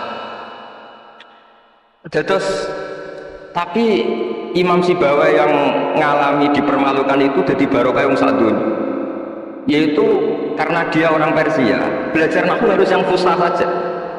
Barokahnya itu orang-orang non Arab itu bisa belajar nahwu karena nggak perlu latihan min aina jita diwaca min jid fi aina batuka diwaca fen batnuk. Cara sampean latihan Arab nakal tambah goblok. Mereka terus ribet. Orang Arab itu kalau orang Jawa mangan sak piring kok wis warak itu takok fi aina batnuka itu fen batnuk. Kan kata tambah pusing, tak mrikan boten. Fi aina batnuka. Min aina jikta. Sehingga ora perlu mikir minen jik. Terus dawuh Mbah Mun barokah fusha itu terus nahwu itu bisa digeneralisir. Akhirnya terus pilihannya alfiyah. Kila diantara sing betul alfiyah pertama nu Kiai Khalil Bangkalan. Mergi teng silsilah sing dirawakan Kiai Said diantara gurunipun Mbah Khalil Harun Kiai Khalil Bangkalan. Kula piyambak menyaksikan dalam manaqibnya Syekhona Khalil beliau ngaji sama Sayyid Zaini Dahlan. Sayyid Zaini Dahlan gurune Sayyid Abi Bakar Sato yang ngarang I'anatul Thalibin. Terus kalau misalnya saya pakai sanad Mbah Maimun, Mbah Mun, Mbah Zubair, Mbah Fakih Mas Kumambang, Kiai Mahfud Termas, Sayyid Abi Bakar Sato, Sayyid Zaini Dahlan. Kalau pakai Mbah Mun, Mbah Karim atau Mbah Manap, Syekhona Khalil, ini langsung dugi Sayyid Zaini Dahlan. Jadi a'la sanadan kalau pakai jalur Mbah Mun, Mbah Karim, Syekhona Khalil langsung Sayyid Zaini Dahlan. Sama kalau pakai sanad keluarga sini misalnya Mbah Khalil Harun langsung ke Syekhona Khalil langsung dugi Sayyid Zaini Dahlan. Nah silsilah keulamaan ini penting karena dulu ini cerita mawon sing ora bakat ngalim di ngalimno tetep dadi kiai, sing wis bakat alim di ma'rifatno. Termasuk ma'rifate Said Zabidi niku sing nyekseni tiyang Jawa. Jadi ku Mbak Abdul Manan. Terus riyen cerita-cerita tentang legenda silsilah Kiai Jawa niku Mbah Hasan Besari niku keluarga kerajaan pun duwe dhuwit, nggih pun ngertos dunia internasional. Kepengen mondok teng Mekah. Mbah Hasan Besari sing terkenal ya. Akhirnya ngajak kancane namanya Abdul Manan niku tiyang Termes, tiyang desa. Dijak akhirnya mondok teng Mekah terus tiyang alim. Termasuk ndherekaken Said Zabidi dugi Mesir, Shahibul Ithaf. Ki Abdul Manan gak ada putra alim alama namanya Ki Abdullah. Ki Abdullah gak ada putra namanya Ki Mahfud. Dugi Ki Mahfud niki cerita sing terkenal niku kepanggih Mbah Munawir. Kila niku murid guru wa kila konco. Sing jelas saingan dadi wali perkara ini. Mbah Mahfud itu ora trimo, tapi ora trimo saya kira kalau dalam bahasa Arab gotok ta kira. Sopo sih ono wong sak tawafan khatam Quran. Dadi sing kok tambahi Gus Solillah dadi wali ku sak tawafan khatam Quran. Mboten maca ithaf dalu-dalu seneng Gus penggane rokokan dalu-dalu maca kitab malah seneng. Kon molekan. Niku akhirnya kepanggih terus kila niku Kiai Mahfud pesen Muhammad ini kan betul teng Indonesia. Mulane Gus Muhammad akhirnya dadi Kiai Quran. Di pondokno teng Termas bareng-bareng Bali Maksum, Gus Habib ini sedanten terus ngaji Mbah Dimyati Termas. Kalau nanti diceritani Mbah Mus mriki meledake muridnya Mbah Khalil Harun di antara sebabnya niku Mbah Dimyati Termas wafat. Terus sebagian santri-santri ageng udah ngaos teng Kasingan teng Mbah Khalil Harun. Walhasil terus Gus Muhammad itu dados wong hafal Quran alim. Terus dipek mantu yang sugih namanya Kaji Taslim. Terus akhirnya urip teng Betengan. Gak ada putra Ki Harir sama ki wonten Gus Muhammad. Jadi Muhammad bin Harir bin Muhammad bin Mahfud bin Abdullah bin Abdul Manan. Niku pun dugi Shahibul Ithaf, Ithafus Sadat Al-Muttaqin. Saraipun kitab napa? Ikhya. Niku nak ngarang. Niki cerita tira. Niku nak ngarang jan luar biasa. Kitab 14 juz. Niku kabeh berilmu, boten dipenuhi cerita-cerita yang boten penting, semuanya berkualitas. Yang paling saya kenang dari, dan ini sekaligus kalau terakhir muludan nih. Yang paling saya kenang dari statement beliau, dari ngetikan beliau itu begini. Wa Nabiyyu sallallahu alaihi wasallam wa in jalla qadru muhtajun ila rahmatihi ta'ala wa fadli. Dari cara pikiran beliau itu umat ini setelah Nabi Isa. Penggemar Nabi Isa itu salah dalam mendudukkan Nabi Isa, berlebihan sampai mengatakan Isa ibnu Wah. Yang benci juga berlebihan sampai mengatakan Isa itu waladuz zina, yaitu orang-orang Yahudi. Tapi kata Said Zabidi, hadil ummah maksumatun min dzalika kullih. Umat ini akan diselamatkan, pecinta Rasulullah SAW itu akan diselamatkan dari dosa atau kesalahan-kesalahan orang Nasrani melihat Isa. Barokahnya apa? Barokahnya sholawat. Yaitu umat ini wiridan Allahumma sholli ala Sayyidina Muhammad. Allahumma itu pemberi, Muhammad apapun jalla qadruh penerima. Sehingga kita baca sholawat itu sekaligus menunjukkan mahabbah kita ke Rasulullah SAW, bahwa beliau makhluk terbaik, manusia terbaik yang paling layak dapat asgas sholawat, asgas tahiyat dari Allah Ta'ala. Tapi tetap saja Allah ini pemberi, Rasulullah ini penerima. Sehingga umat ini tidak akan mendudukkan Rasulullah setingkat Allah. Yaitu yang disebut burdah da'mat ta'atun nasara fi nabiyimi wahkum bima syi'ta madhan fihi wahtakim. Pokoknya silahkan memuja Nabi Muhammad setinggi langit asal da'mat ta'atun nasara, tinggalkan kesalahan yang dilakukan orang Nasrani. Nah itu kata Said Zabidi, cukup kowe maca selawat, karena dengan baca selawat berarti Allahumma sholli ala Muhammad, Allah pemberi, Nabi apapun agungnya penerima. Jadi sampean nyebut Allah, yaitu Jalla Jalaluh, menyebut akrobu habaibi, akrobu asfi'ai. Nah itu ini cerita. Jadi kita ini dididik orang-orang spesial. Saya dididik Mbah Mun, dididik Bapak, dididik guru-guru yang lain. Beliau dididik Mbah Zubair di antara gurunya Mbah Karim, Mbah Fakih dididik Mbah Mahfud dididik Ki Abdullah dididik Ki Abdul Manan. Ki Abdul Manan ini dididik yang ngarang kitab Ithafus Sadatil Muttaqin. Terus di situ diterangkan sanad beliau sampai ila Rasulillah sallallahu alaihi wasallam. Maka dengan seperti ini baca sholawat itu kualitasnya luar biasa. Ini bukan sekedar sholawat. Mari kadang-kadang kita ini kan wong Jawa ya, kayak piye maca sholawat sakmene duwe akeh, maca sholawat sakmene naik pangkat. Ini yang terus cara kula niku apa diberantas iku lumayan gak maro Gunung Kawi. Tapi disetujoni kok kabeh kok dikompensasi materi. Jadi ribet dadi ki Jawa. Kalau mereka ada punya sarana tawassul, engko moro Gunung Kawi itu ya kedosan. Tapi maca selawat ben dadi bupati engko nang mandi nang nyalahno selawat. Jadi ki Jawa ya bingung. Nah sampean ra bingung berarti rong kiai jadi kafane. Tapi apapun itu dawe Said Zabidi wa Rasul wa Muhammad wa injalla qadruk muhtajun ila rahmatihi ta'ala wa fadlih. Itu mutiara yang luar biasa. Ingkang kula dawuh matur malih, nak ngelem Kanjeng Nabi ku ngelem kaya ulama nggih mau kados Said Zabidi. Wong trimo redaksi sing kita baca keseharian, tapi beliau bisa memahami bahwa hadhihi sholawat, sighatus sholawat itu sighat sing nyelamatkan hadil ummah ila yaumil qiyamah. Cinta kita pada Rasulullah terselamatkan karena kita baca sholawat. Tauhid kita terselamatkan karena Allah al-Mu'ti, Rasulullah al-Mu'ta. Apapun hebatnya Nabi, posisi yang diberi, yang menerima, pemberinya tetap Allah Subhanahu wa ta'ala. Dan ini cerita-cerita ngaji tahqiq ingkang sanate musalsal ila Rasulillah sallallahu alaihi wasallam. Lan kula suwun seneng Rasulullah nggih wonten sing baca sholawat dengan jumlah besar. Wonten sing bacanya ndak besar tapi ngerti sirrun min asrari sholawat. Ngene iku piye supaya sholawat iku nunjukno mahabbah kita lan keyakinan kita nak Nabi niki afdhalul khalqi, paling disenengi Allah.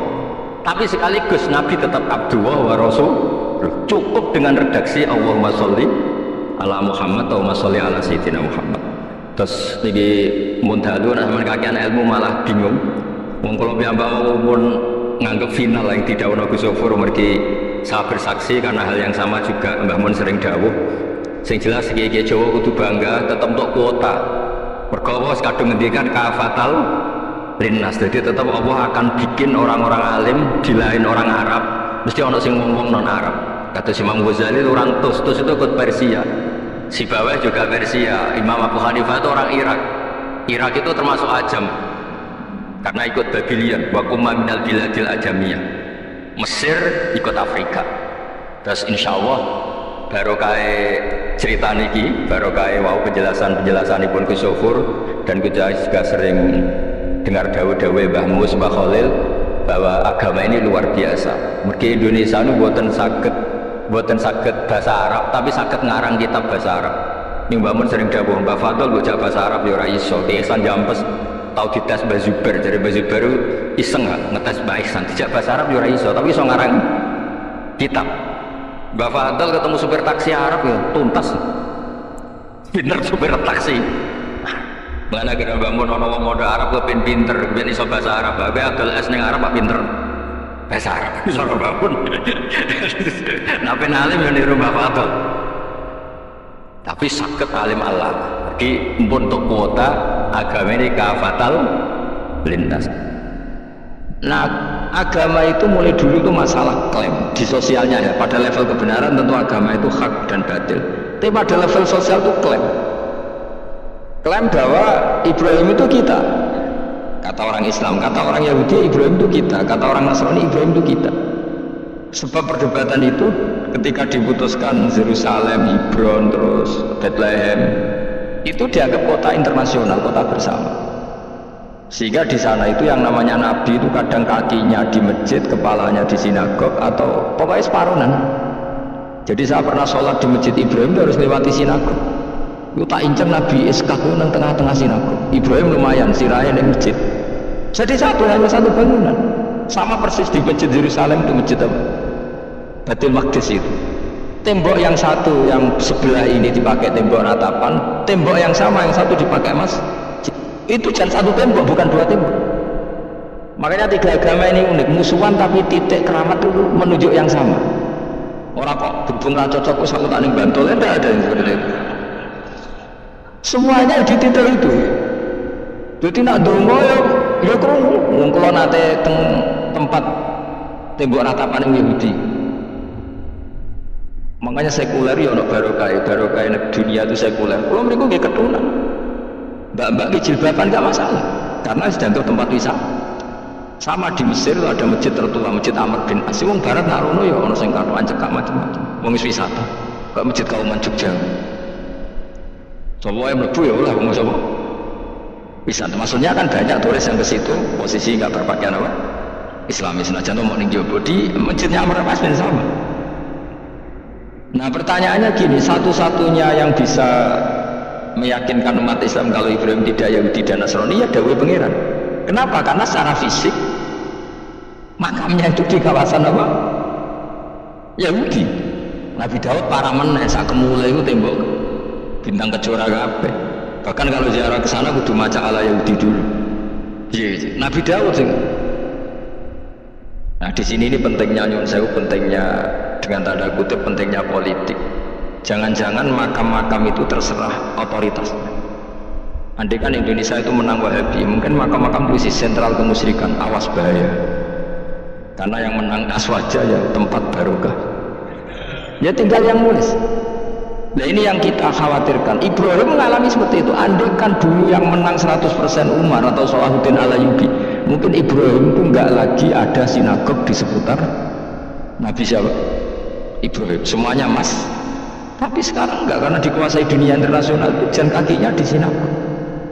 Ishak malah total Ishak itu. Yakub malah total semua tubuhnya di sinagog, karena Yakub itu nama lainnya siapa? Israel. Ya, nama lainnya Yakub siapa? Makanya Yakub bin Ishak bin Ibrahim. Lah Yakub punya anak namanya Yahuda. Paham ya? Makanya Yahuda bin Yakub bin Ishak bin Ibrahim. Yahuda punya dulur yang liab 12, yang dulur punya dulur liab itu 2, Bunyamin sama siapa? Yusuf. Ya Bunyamin Yusuf ini sakit. Yang lainnya berapa? 11. Itu 10 kan, berarti 10. Pokoknya bangsa itu berapa itu? Nah itu liab hanya berapa? Ada liab, ada apa? Sakit. Nah Yusuf nasibnya paling untung Nabi Yusuf. Orang Kristen nama Yusuf sama orang Islam jenis Gus Yusuf itu banding. Ya, Daniel enggak ya? Keok ya? Sarah? Keok kita. Yusuf banding ya? Non Muslim nama Yusuf banyak ya? Islam kayak Yusuf juga banyak. Mustafa, Rawana Islam kabeh aja nih. Meskipun gak pilihan deh nih Mustafa sing jeneng-jeneng saya buatan orang mana nih. Makanya saya itu mikir. Nah terus perdebatan sejarah itu mesti mengacu ke Duriyah itu komunitas. Nabi Ibrahim itu, kita ikut partai Ismail saja ya supaya jelas ya. Ismail itu lahirnya di Palestina, di Syam, dibawa ke Mekah. Tapi mari kula niku rada setuju gak mari dadi utek kula niku rada utek kula niku kan anut kaul sing paling akwa. Sampean anut sing tau krungu pertama kan angel itu di samping. Tapi sudahlah, saya tak kompromi saja ikut siapa? Ismail. Ismail itu kemudian ketika Islam, saya ulang lagi, ketika Islam mengklaim juga agama Ibrahim, itu orang Yahudi mencibir.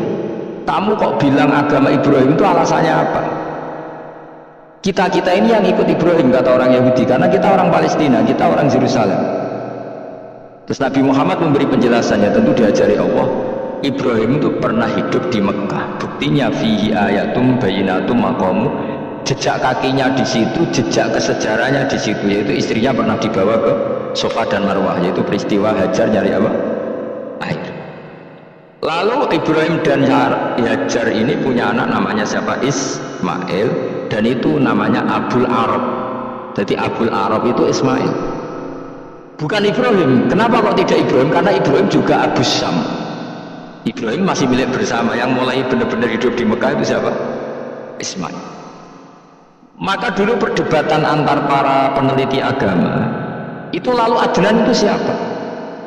Makanya terus diputuskan wa adnanu bila raibin inda dzawil ulumin nasabiyah ila dabihi Ismaila nisbatuhu wa muntam. Lalu pertanyaannya, orang Yahudi yang di Palestina tetap mengklaim kalau mereka turunan siapa? Ibrahim, dan menduga Ibrahim adalah Yahudi. Islam darah di Ibrahim Islam. Ya sudah, seperti itu tuh nasib agama, akan begitu terus ila yaumil qiyamah.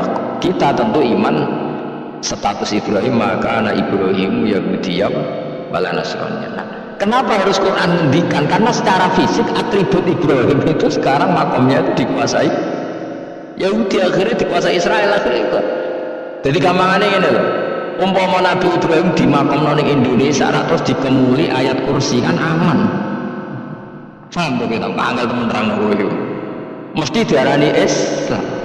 Nah, tapi di makom nang Israel dikemuli bintang kejora. Paham ya?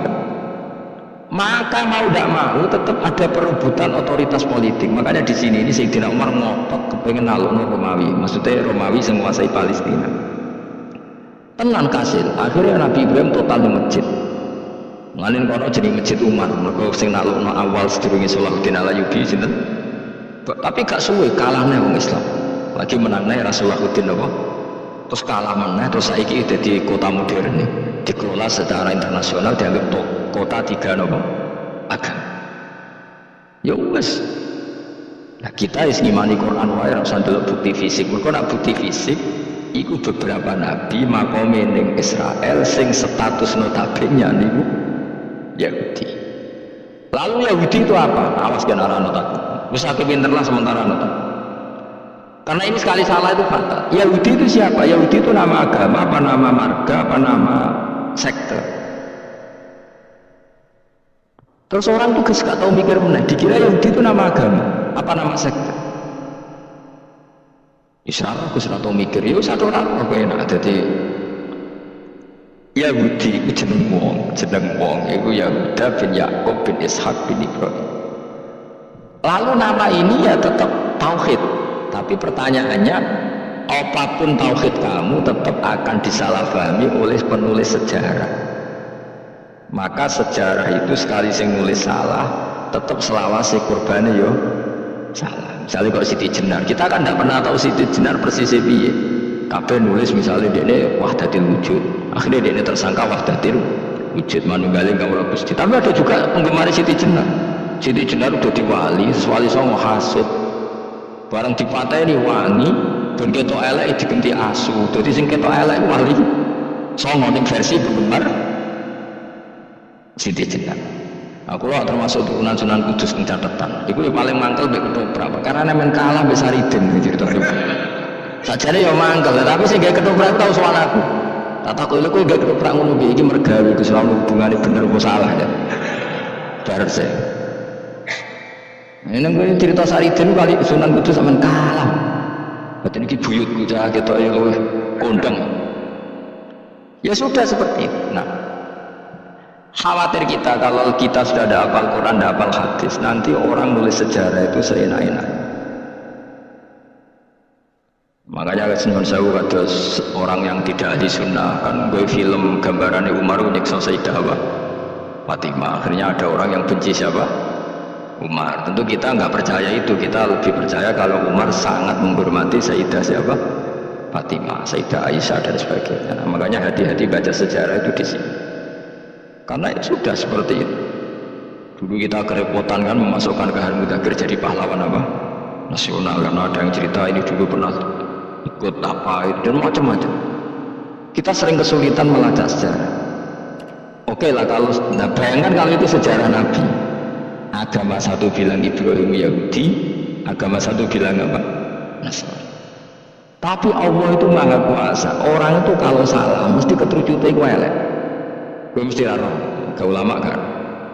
Ketika Nabi debat dengan Yahudi, debat dengan Nasrani itu debatnya itu lucu. Kanjeng Nabi ditanya, "Mat, kamu agamanya ikut siapa?" "Saya pengikut Ibrahim." Lalu Yahudi itu padahal sepinter-pinter wong Yahudi wis kadung bakat cerdas. Tapi musuh-musuh pangeran tetap kalah. Jawab Yahudi gini, "Wah, berarti kamu harus hormat saya Muhammad." "Kenapa?" "Kamu ikut siapa agama kamu?" "Ibrahim." "Kan anit tabi millata Ibrahim hanifah millata abikum Ibrahim." "Berarti kamu harus hormat saya Muhammad." "Kenapa?" "Karena panutan kamu Ibrahim itu saja pengikut Nasrani." Sing jarang Yahudi orang Ibrahim pengikut Yahudi. Nabi oleh semua lupa. Mereka petok goblok gitu. Jadi kadang mau pinter kita goblok. Nabi oleh guyu gini lah ya kok aneh. Yahuda bin Yakub bin Ishak bin Ibrahim. Tapi bodoh karo muni Pak Karno pengagum Puan Maharani. Kira-kira gitu cara bahasa Indonesia. Utawa kowe mendingin lah Bandur Salim penggemar Hasan anak kula. Utawa kowe muni Mbah Zubair penggemar Gus Yufur, kan boten mungkin. Utawa Mbah Hasyim penggemar Mbak Yeni. Jadi mereka itu keterucut ngene, Ibrahim itu Yahudi. Padahal sing jenenge Yahudi itu putune Nabi Ibrahim ke Yahuda bin Yakub bin Ishak bin Ibrahim. Mulane terus Quran turun. Quran turun oleh gojlok ngene. Ha antum haula'i hajastum fi ma lakum bi ilm falimatu hajuna fi ma laysa lakum bi ilm. Ini perdebatan sudah tidak fair. Muhammad berdebat secara ilmiah karena dia junior ngaku pengikut Ibrahim. Tapi kamu Yahudi Nasrani pendapat kamu itu abal-abal. Masa Ibrahim pengikut Musa? Padahal Musa dan Ibrahim dulu Ibrahim. Masa Ibrahim pengikut Yahuda? Padahal Yahuda itu cucunya Ibrahim. Makanya Quran gojloke wa ma unzilatit Tauratu wal Injilu illa min ba'di. Ya ahlal kitab lima tuhajuna fi Ibrahim wa ma unzilatit Tauratu wal Injilu illa min ba'di afala taqil. Jadi ini penting ya, penting dalam sejarah. Tapi santri-santri yang seneng ngaji ini itu ora roh sejarah. Kowe ngaji mlebu swarga paham ra kok itu. Orang wae banget ngadepi wong ngaji. Saya itu tidak setuju seperti itu. Oke lah kowe mlebu swarga lah supaya tapi mbok paham. Tapi ora paham lah sementing mlebu swarga lha iku masalah kowe. Ora tahu kepikiran li ilahi kalimatil. Aku lho cara kon mlebu swarga mbek kon paham Quran, bila paham Quran sih lagi mlebu swarga. Tapi kok ana sedang mlebu ora mungkin paham Quran di neraka, kowe aneh-aneh. Maksudnya kowe tau ngregani pangeran lan mlebu swarga. Keren ya mergo paham Quran. Ora apa-apa kowe wis penting mlebu. Ora paham lah. Karena ini sudah jadi menjadi perdebatan internasional. Saya itu berkali-kali ikut penelitian, makanya lucunya nasab itu sah. Mereka yang Yahudi kalau ditanya man huwal Yahud wa Ishak wa Yahuda bin Yakub bin Ishak bin Ibrahim. Terus diomong Ibrahim pengikut Yahudi itu pada karo tadi kayak kita bilang misalnya Mbak Munawir pengikut Gus Najib. Kan nggak mungkin Pak Karno pengikut Puan Maharani atau Gus Mbah Hasyim pengikut Mbak Yeni atau Bandur Salim bapak saya pengikut Hasan anak saya, kan aneh. Sehingga pangeran oleh gojlok gitu. Ha antum haula'i hajastum fi ma lakum bil. Mereka ini sudah siap berdebat secara ilmiah. Falimatu hajuna fi ma laysa lakum bil. Tapi saya ikut pecintane Kanjeng Nabi ku rata-rata ku ora pinter. Penting selawatan berjanji buanter. Nak darani bid'ah muamu wis ngono terus kelihatan. Lah sing darani bid'ah padha dene wong selawatan iku tareh kok di. Kadang-kadang yo bingung. Wis sama bid'ah berjanji cara mbok terjemah arang darani bid'ah. Lah bid'ah ning ndi wong walam matam min hamli syarrani ala masyuril aqwalil marwiyatu fiya bil madinati Abu Abdullah. Ketika Nabi kandungannya umur 2 bulan bapaknya mati. Itu kan tareh. Gara-gara diwaca bahasa Arab terus kayak mantra. Lah akhirnya darani bid. Sing maca padha ora paham, maksud Allah, ya Allah. As padha dhewe kan terus asre pabesan. Wis seneng mikir lagi. Ayo kuwi ngono karo takon itu. Sing biyen ana mau tulis bahasa Indonesia kok terus ketara gak. Wulida maktunan biadil inaya makulan, terus ya sudah ya biasa aja tarik. Ya kan tarik terus. Ketika Said Abdullah kenapa meninggal di Abwa? Wa kana qad dijtaza bi akhwali bani Adi min at-taifatin jariyah fama kadza fihi sahran saqiman yu'anu nasubmahu wa syaqwa. Kenapa Abdullah meninggalnya di Abwa? Abwa itu kawasan Yasrib karena Abdullah sedang menjenguk keluarga besar dari ibunya. Keluarga besar dari ibunya, istrinya Abdul Muthalib itu orang Yasrib. Nah pas di sana di Bani Najjar sakit, terus kapun, terus bid'ah ning ndi wong iku sejarah. Tapi mbok maca bahasa Arab. Kowe maca koyo historis Allah, terus men wangis. Ya akhirnya wong kan darani iku mantra. Mana anak takoki wong iso bener ndi, wis padha ora bener ya. Terus bener sapa sing ngalim, suwe kok sak mengalim bener. Ya nek ngono padha bener wae. Wong sing mritik krungune mantra sing maca kok mbos pusing ngomong terang kowe. Nah, problemnya agama itu seperti itu. Yang diikuti orang banyak. Itu di makamnya Nabi Dawud itu ya sudah wiridan ala Yahudi. Sama sekali. Saya sampai nangisi Nabi Dawud. Karena makamnya itu total dirawat ala mereka. Jogja juga ngalami gitu, Jakarta, Rembang nanti juga ngalamin gitu. Banyak raja itu wali, tapi waris-warisnya sudah nyuwun sewu orang abangan, terus misalnya dikasih sesajen. Orang yasine tapi mau sesajennya mau apa kalau makamnya memutuskan seperti itu, penjaga makamnya itu. Nanti kan ada di wali, mau anak putumu, muridmu wali, nah orang repot, guri-guri tiga saja. Itu di Gunung Kawi itu ada makam santri, tapi di Gunung Sugihan gitu saja. Gue rukhir nangis menang. Banyak seperti itu nggak ada dua banyak. Nah, lalu makam itu terserah siapa bertanya, terserah yang rumat atau terserah statusnya zaman dulu. Nah, karena yang rumat itu berafiliasi ke Yahudi, terus mengklaim Ibrahim itu, maka Quran harus menerangkan maka anak Ibrahim Yahudi wala Nasrani, karena secara artefak, secara kesejarahan fisik itu sekarang dikuasai Yahudi. Jadi repot. Ya tapi itu ya sudah. Makanya kita kembali ke Quran dengan cerita tadi. Ibrahim tetap Abul Anbiya, Ibrahim tetap Muslim. Buktinya punya peninggalan Ka'bah. Nah, Ka'bah ini harus kita jaga. Ketika Ibrahim kita katakan ninggali Ka'bah, ternyata Ka'bah di situ sentral tauhid. Antahira bidali ta'ifina wal akifina wal ruka'is sujud. Ketika Ka'bah jadi sentral tauhid, maka kita akan mengatakan peninggalan Ibrahim pasti tauhid. Makanya Nabi marah besar ketika Ka'bah ada berhala banyak.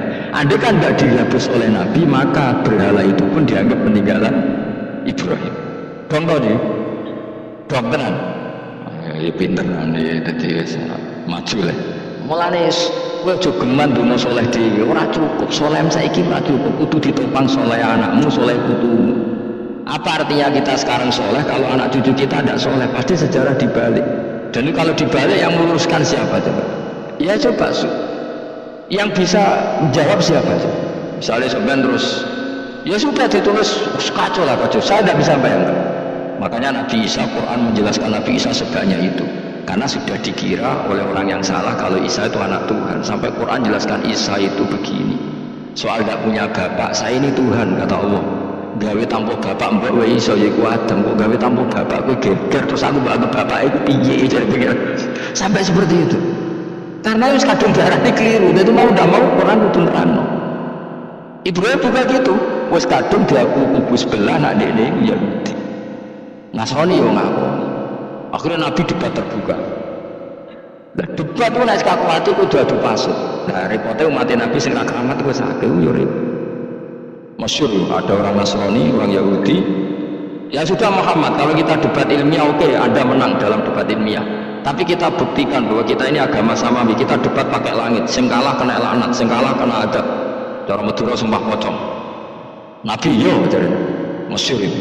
Faman hajjaka fihi min ba'di ma ja'aka minal ilmi faqul ta'alu nadu abna'ana wa abna'akum wa nisa'ana wa nisa'akum wa anfusana wa anfusakum thumma nabtahil fanaj'al la'natallahi 'alal kadhibin. Nabi dijak mubalah. Oh ya oke, kita mubalah.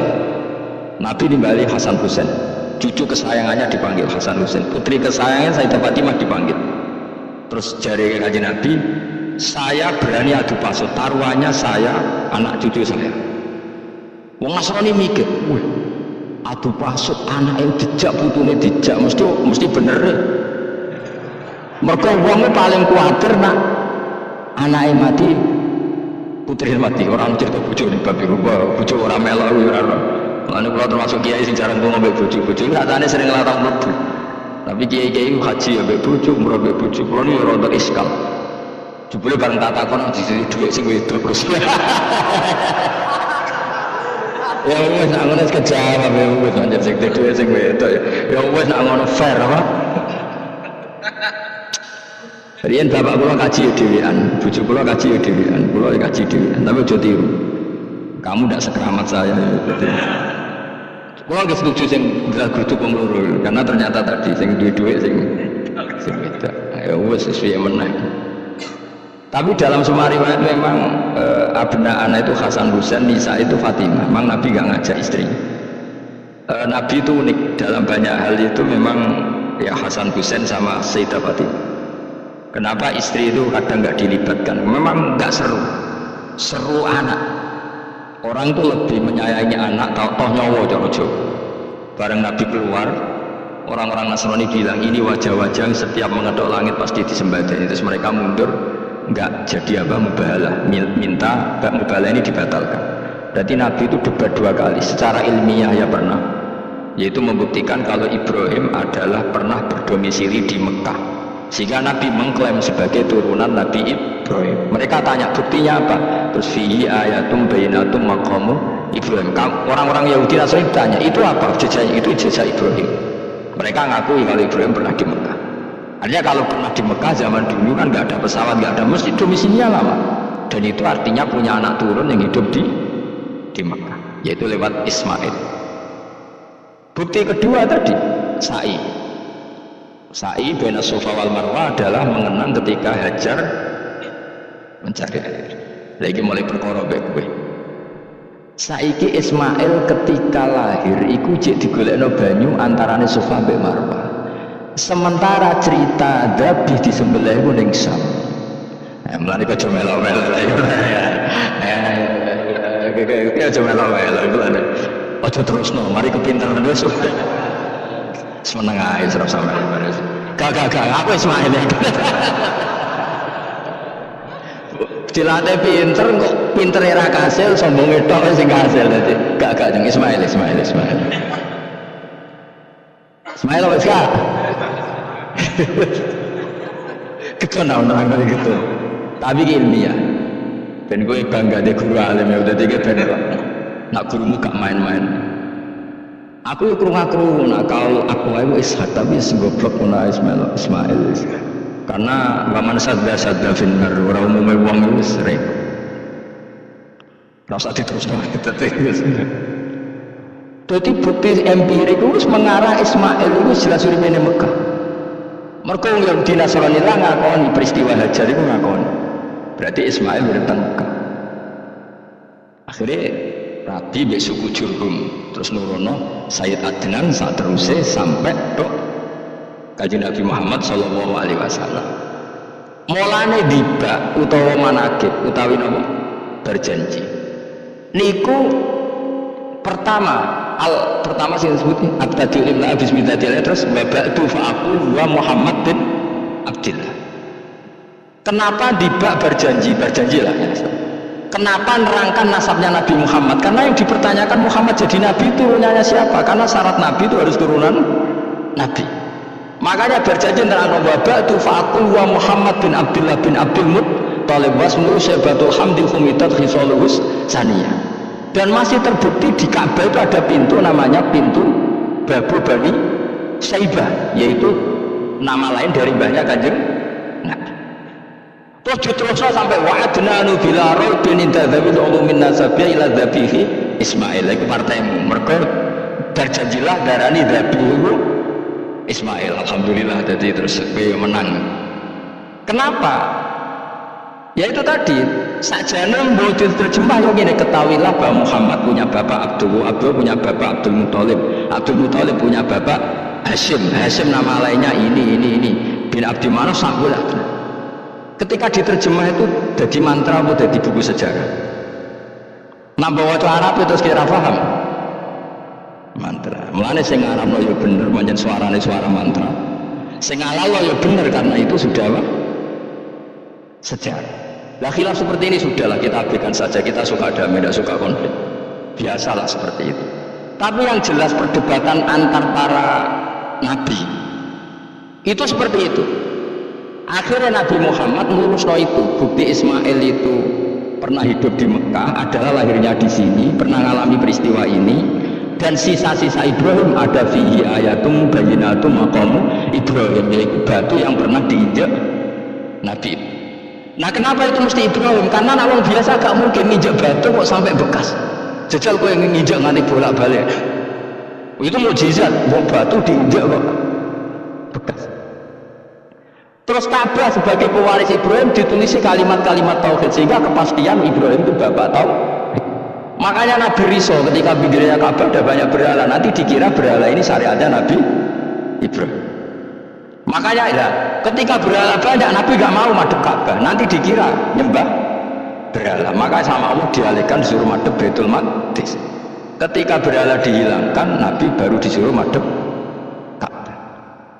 Jadi perdebatan ini atau ilmiah ini harus kita kaji, kita paham. Karena kata Allah, ha antum haula'i hajastum fi ma lakum bi ilm falimatu hajuna fi ma laysa lakum bi ilm. Nah iswani debat kudu datane data ilmiah.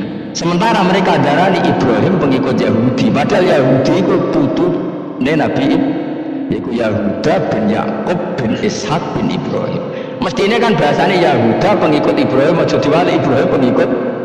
Lah Nabi benar ketika takoi Muhammad kamu ikut siapa? Saya ikut Ibrahim. Kan normal kan? Kalau Junior ikut, mereka enggak. Ibrahim pengikut Yahuda. Ya mau berbaru Pak Karno pengikut Puan Maharani, Mbak Hashim pengikut Mbak Yeni, kan kacau kan? Lah itu terus Allah gojlok tadi.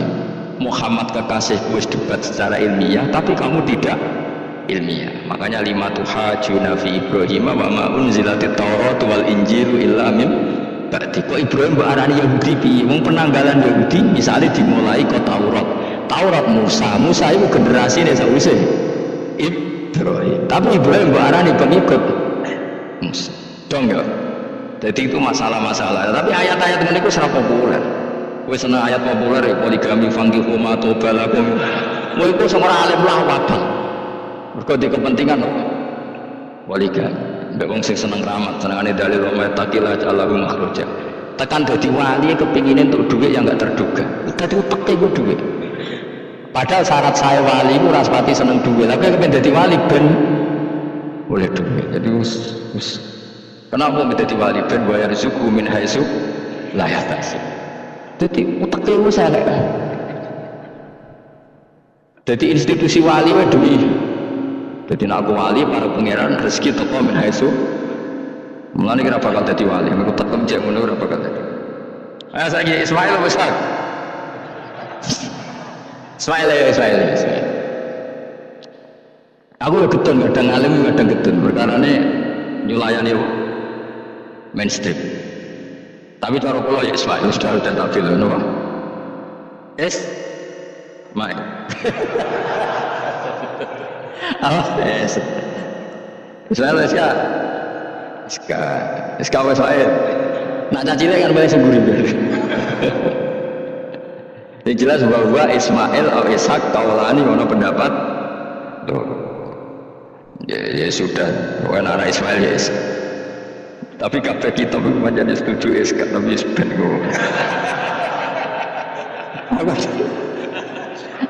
aku kadang aduh ada nomor berat ya sudah soalnya kaulan ya Bang ada dua pendapat yaitu Ismail atau Ishak atau malah kita alim itu ada dua pendapat jadi kesannya mau coba kita pakai gak ngerti mau ngaji ke bumi aduh mata nomor sabar Ismail siap. Sekali Ismail malah semburi. Wa tarakna alaihi fil akhirin salamun ala Ibrahim. Nah kemudian Allah menitahkan Ibrahim pasti kamu dikenang secara baik. Aslinya tadi tiga agama semuanya mengklaim Ibrahim itu bagian dari itu. Jadi semua agama mengakui siapa? Ibrahim. Lah ya mbok gedhinge kaya ngono kersane pangeran berarti Ibrahim diakui tiga agama kan ya repot. Nah iya kowe ora cocok Ibrahim diklaim Yahudi, diklaim Nasrani, tapi kersane Allah Ibrahim itu orang atau sosok yang dipuji tiga agama. Ya khusus kersane pangeran. Ini jelas kalau bersaksi betul di Hebron itu ada makam Ibrahim, Ishak, Yakub. Yakub karena nama lainnya adalah Israel, total di sinagog. Meskipun kita tetap kita pasti yakin kalau Yakub itu nabi dan tidak ada sangkut pautnya dengan keyahudian. Maka kita statusnya mengikuti Quran saja. Kalau status artefak atau fisik itu tinggal sing gawe makam. Dia betul. Misalnya tadi Ibrahim karena makamnya di Israel, Israel dikuasai orang Yahudi, terus mereka tinggal saja ganti kafan ala Yahudi, dikemuli ala Yahudi, selesai. Waduh misalnya ono Zaid yang bawa wali bora, bawa wali tenan bora, misalnya di makam Wahabi sudah seperti itu, hanya dikasih tanda di kepala, tidak ada jubah, tidak ada. Tapi kebalikannya misalnya, Ruhin mati anak putune juga kayak jongkok wali besar, Ruhinnya terserah. Lah mungkin era kita masih konangan, era nice. Lho nak wali songo karuan ana buktine sejarah secara silsilah. Lah nak sing ra jelas-jelas iki. Mulane cara kula putune wali kudu alim biar urut. Lho saya itu punya catatan sampai Sunan Kudus meskipun lewat ibu, lewat nasab ibu. Tapi supaya penting. Pentingnya tadi saya masih punya kitab milik buyut saya ke-7 ke-8. Itu berapa coba berapa orang? Itu setiap saya buka itu langsung putus saking lamanya kitab itu. Sehingga saya tahu itu tradisi nenek moyang saya. Gak mungkin nenek moyang saya seneng keris, seneng jimat. Nyatanya yang gue lemari ini mau anak kitab. Mbok anak gue mana keris kan. Artinya ini penting. Ibrahim juga gitu. Ibrahim itu ngendikan dengan anak putune tinggalanku ya Ka'bah iki, sucikan Ka'bah dari kemusyrikan. Antohiro bidalit ta'ifina wal akifina wal rukais sujud. Sehingga orang ingat Ka'bah itu ingat apa? Dipakai kiblatul musallin. Kiblatnya orang sholat. Lalu orang sholat itu orientasinya apa? Adalah tauhid. Berarti Ka'bah didesain untuk kiblatnya para ahli tauhid. Harus terus kita buktikan terus setiap sholat mustaqbilal kiblati dan saat sholat kita melakukan tauhid. Jadi terus sejarah berkesinam. Tapi andaikan sejarah pelakunya salah ketika Ka'bah dikuasai Abu Jahal Abu Lahab, kemudian didesain pinggirnya Al-Hatta dan Urs, maka seakan-akan Ka'bah jadi sentral kemusyrikan.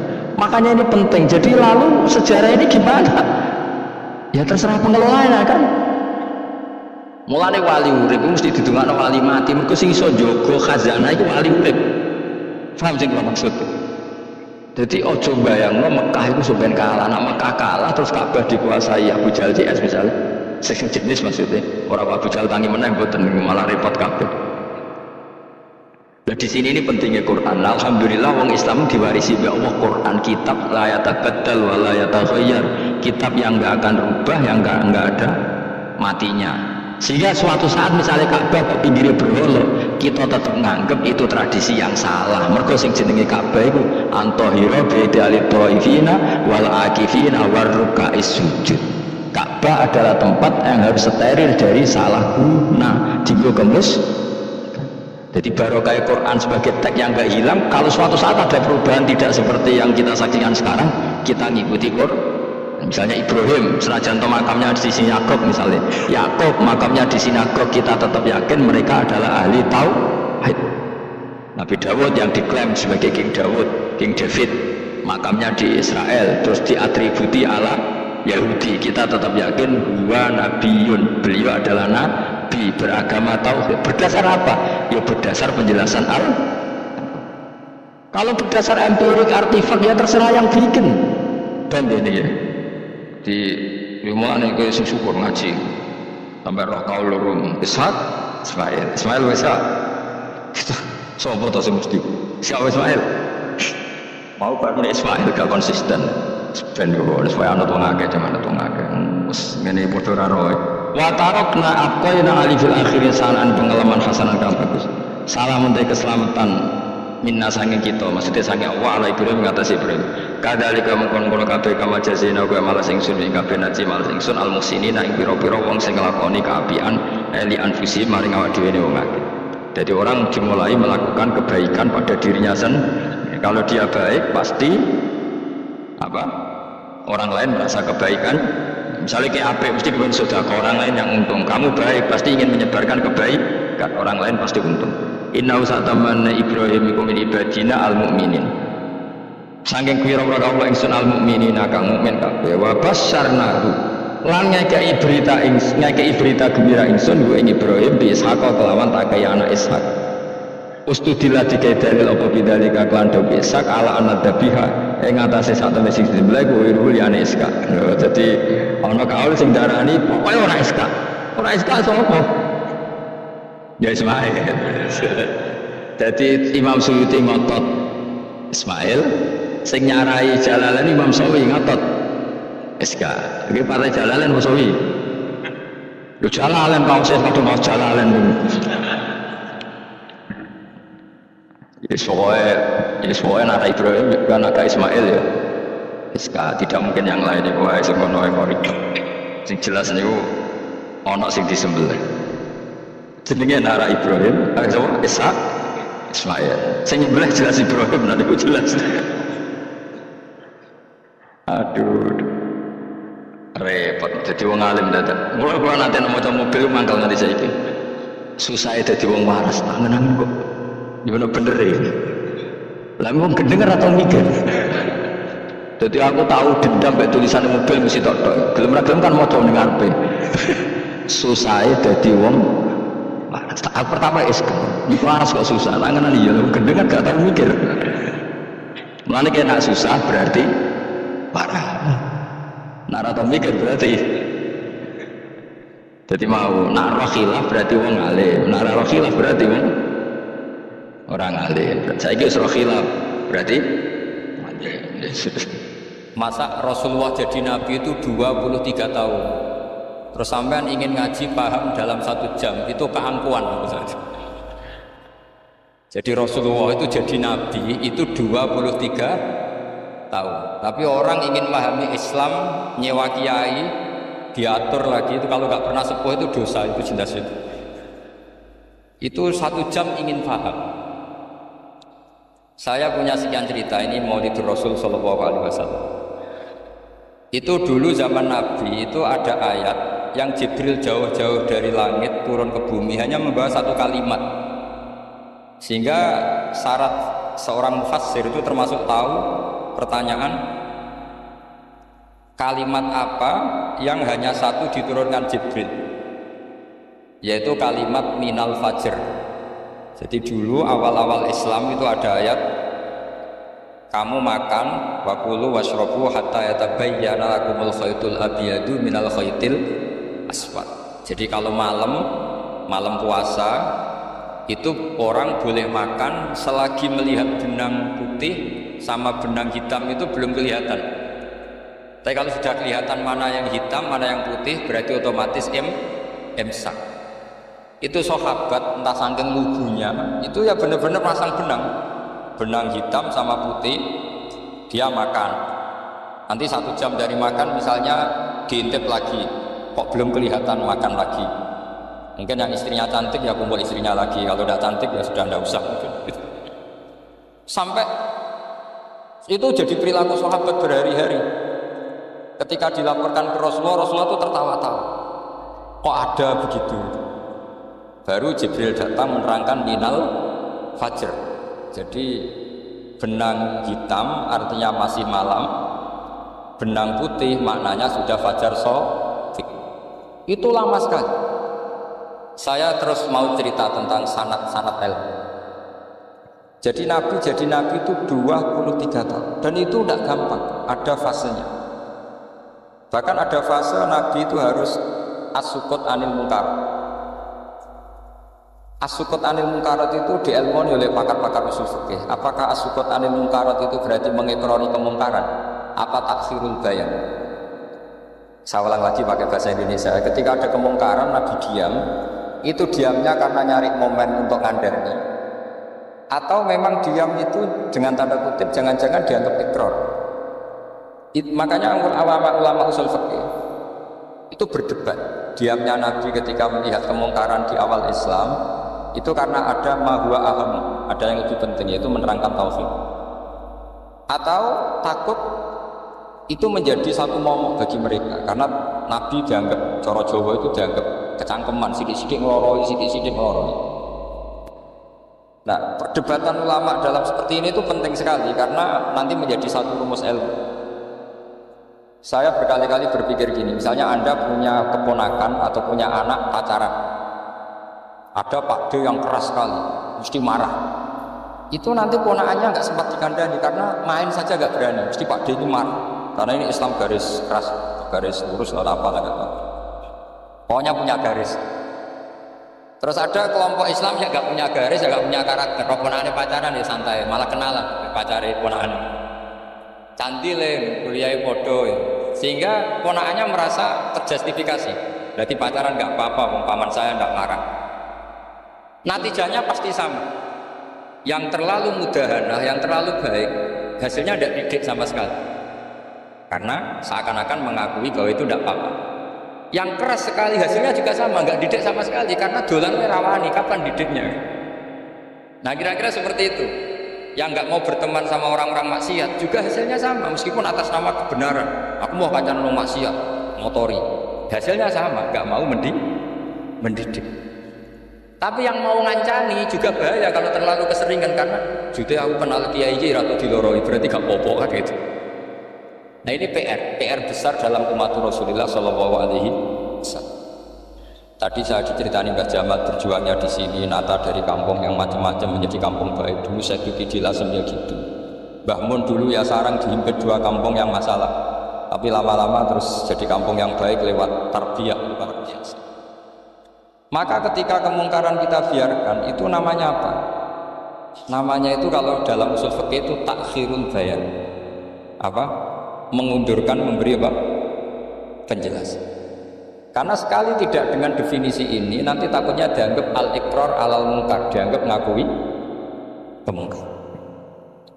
Nah saya termasuk orang yang sangat usuli ya, sangat memahami Quran, hadis itu cara disiplin ilmu usul fikih. Nah, kenapa itu satu keharusan? Begini logikanya. Saya ulang lagi, Nabi jadi Nabi itu 23 Pak. Itu yang menyokong beliau jadi nabi itu orang Nasrani dan orang Yahudi, karena itu satu-satunya perangkat yang harus dipakai. NU belum ada, sama nggak usah bela nabi, NU pas itu belum ada. Maulid Nabi itu yang kangelan itu Abu Lahab, bukan pengurus NU. Sampai sekarang dalil maulid itu masih pakai Abu Lahab.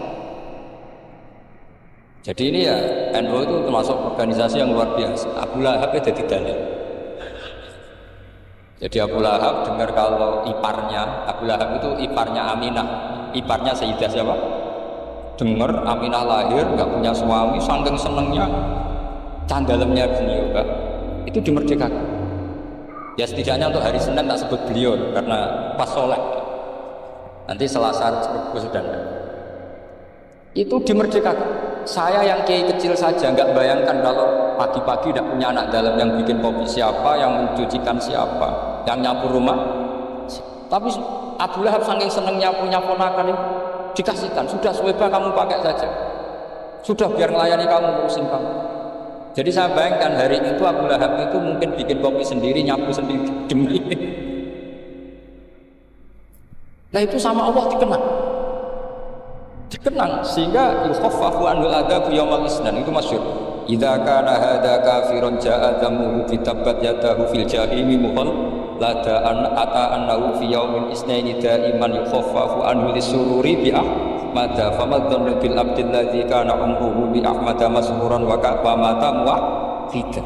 Ini Abu Lahab yang kafir, hormat Maulidur Rasul saja dapat takhfiful adab, apalagi yang mukmin. Jadi itu satu-satunya dalil maulid, itu dalilnya Abu Lahab. Ya makanya terus kita itu dibully sama kelompok sebelah, dalil kok Abu Lahab. Tapi saya pastikan awal Islam itu yang menjadi perangkat nubuwah itu hanya Yahudi dan Nasrani. Karena yang lainnya nggak tahu Nabi itu apa.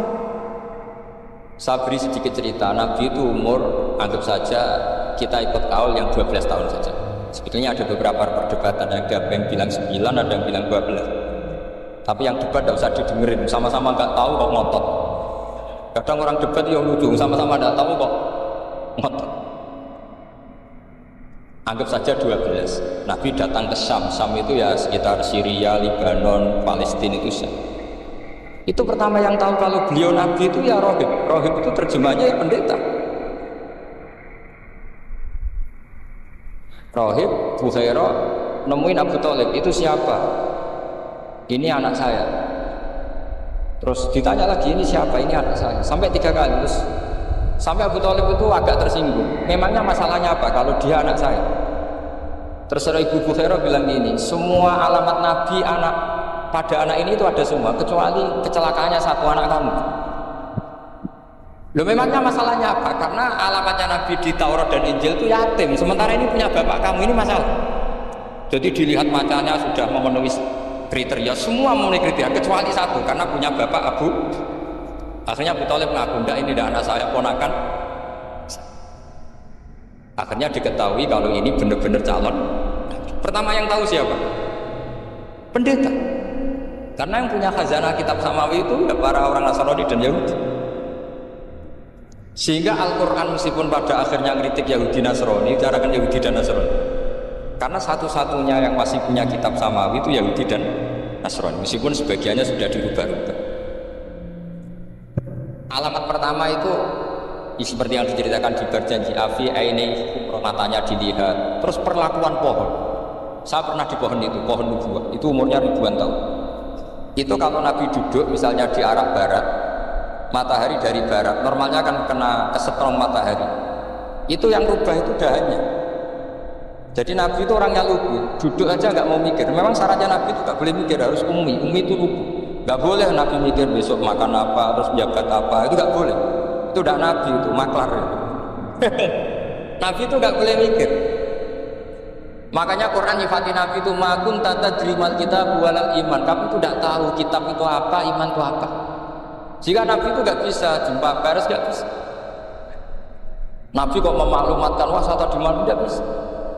Nabi itu justru bagus keliru pertama jadi Nabi.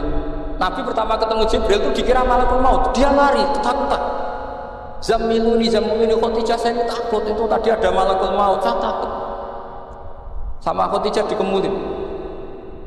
Jadi Nabi itu nggak tahu kalau itu malaikat siapa? Jibril.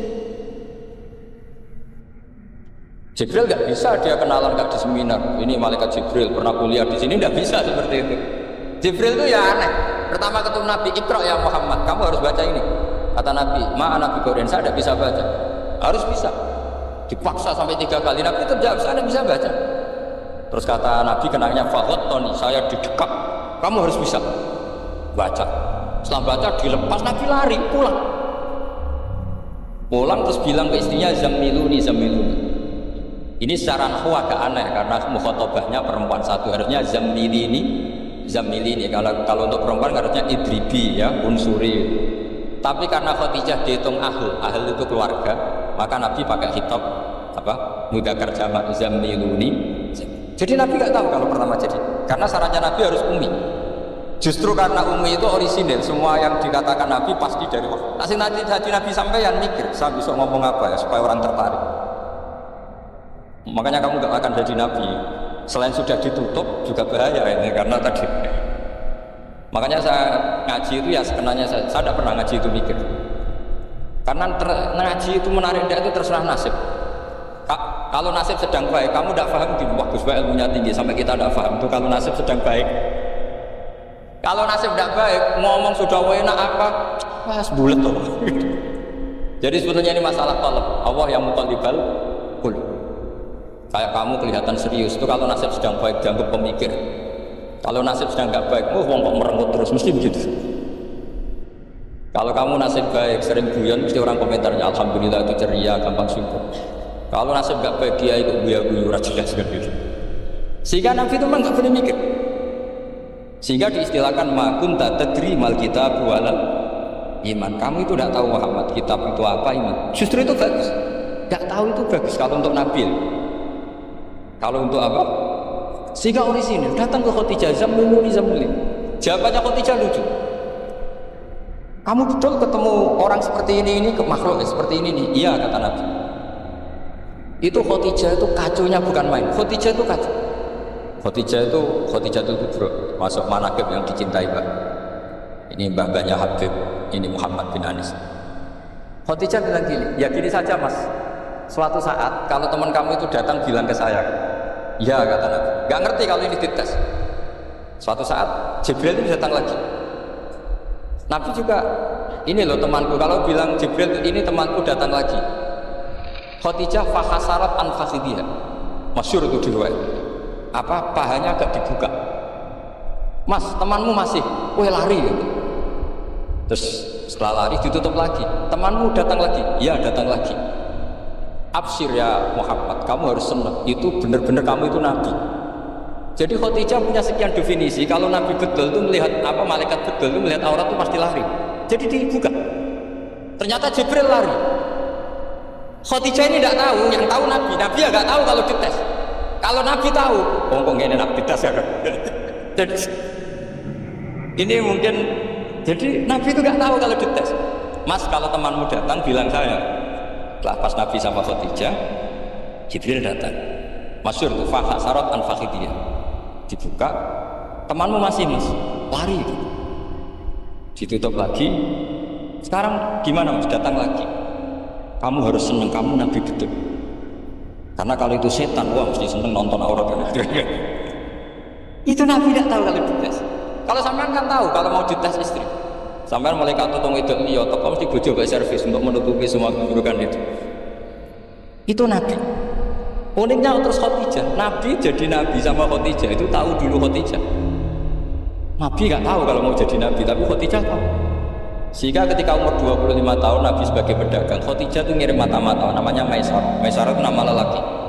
Saya tambahin lagi Maisarah nama lelaki. Nanti kalau kamu mengartikan nama perempuan, oh berarti Nabi kemana-mana punya perempuan. Enggak, Maisarah itu nama lelaki. Maisarah dikirim Khadijah. Terus gimana Muhammad di perjalanan? Tudilluhul ghamamah tuti'urus saha, kemana-mana dipayungi oleh mega, oleh awan. Sekian informasi ke Rasul ke Khadijah itu dimasukkan semua ke Khadijah. Tapi betapa kecewanya Khadijah ketika Nabi nikah umur 25 tahun, Khadijah umur 40 tahun. Itu kok gak jadi nabi. Itu mulai kecewa gitu, sido jadi nabi tahu. Makanya ketika tahun ke-40, berarti Nabi umur 40, cerita ketemu tadi Jibril, sebenarnya Nabi gak tahu itu Jibril, gak bilang Jibril. Itu Khadijah senangnya bukan main. Karena apa yang dibayangkan dia terjadi. Fa wallahu la yuzika wa abadan innaka la tasilur rahim wa tahmilul kalla wa taksibul maktub wa taqridu fa wa tu'inu ala nawaibil haq. Ya bahasa Pak Said Akil, syarat jadi rais Suriah harus apa katanya. Sonono syaratnya jadi ulama. Saya ini jadi ulama sebelum di NU. Banyak kata Mbak Mun dulu guyon kiai ono kiai sing ning NU. Berarti kiai sik lagi ning NU. Ono sing kiai NU nak pengurus NU ada di kiai. Itu guyonannya Mbak Mun.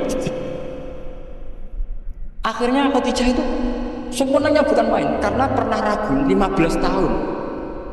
Kan dari umur 25 Nabi kemudian nggak tahu bukti berikutnya, makanya terus ini jadi nabi enggak. Setelah umur 40 benar-benar rabi. Paginya diajak ke Waraqah bin Naufal, masih pernah paman sama Khadijah. Ya Ami, ini ibnu Akhika mau cerita. Terus Waraqah ini Nasrani. Di kitab Bukhari Quran tanas sorofil jahiliyah wa yaktubu Injil di Ibraniyah masyaallah ayat. Jadi Waraqah itu penginjil, pendeta. Tapi nanti loh, kamu jangan salah paham. Kayak pendeta sekarang ada periode di mana Injil masih asli dan ada periode ini yang sudah muharraf. Itu kan dia itu lafaznya ulama. Akhirnya Waraqah tanya, kamu ngomong saja ya Ibnu Akhi, manggilnya seperti itu. Akhirnya Nabi cerita ketemu Jibril, sebenarnya beliau nggak tahu itu Jibril cerita. Terus kata Waraqah, hadan namus alladzi ja'a bi Musa, masih pakai bahasa namus, hadan namus alladzi ja'a bi Musa. Itu namus semacam malaikat yang mendatangi Musa. Terus uniknya Waraqah bilang gini, Wa iyudrikni yaumukan ansuruka nasron azhar. Andai kan saya menemukan hari ketika kamu jadi nabi, akan saya bela mati-matian. Kapan itu, paman? Khina yukhrijuka kaum, ketika kamu diusir oleh kaum kamu. Nabi sebagai orang baik, makanya GR jadi orang baik itu ya boleh. Nabi sebagai orang baik itu tanya, awamu khrijiyahu. Kalau kiye-kiye maknane awamu khrijiyah ana ta iku wong sing ngetokno ingsun gum te kaumi. Masa saya nanti diusir kaum saya? Saya ini termasuk keluarga terhormat. Jika aku saya baik, masa saya nanti diusir?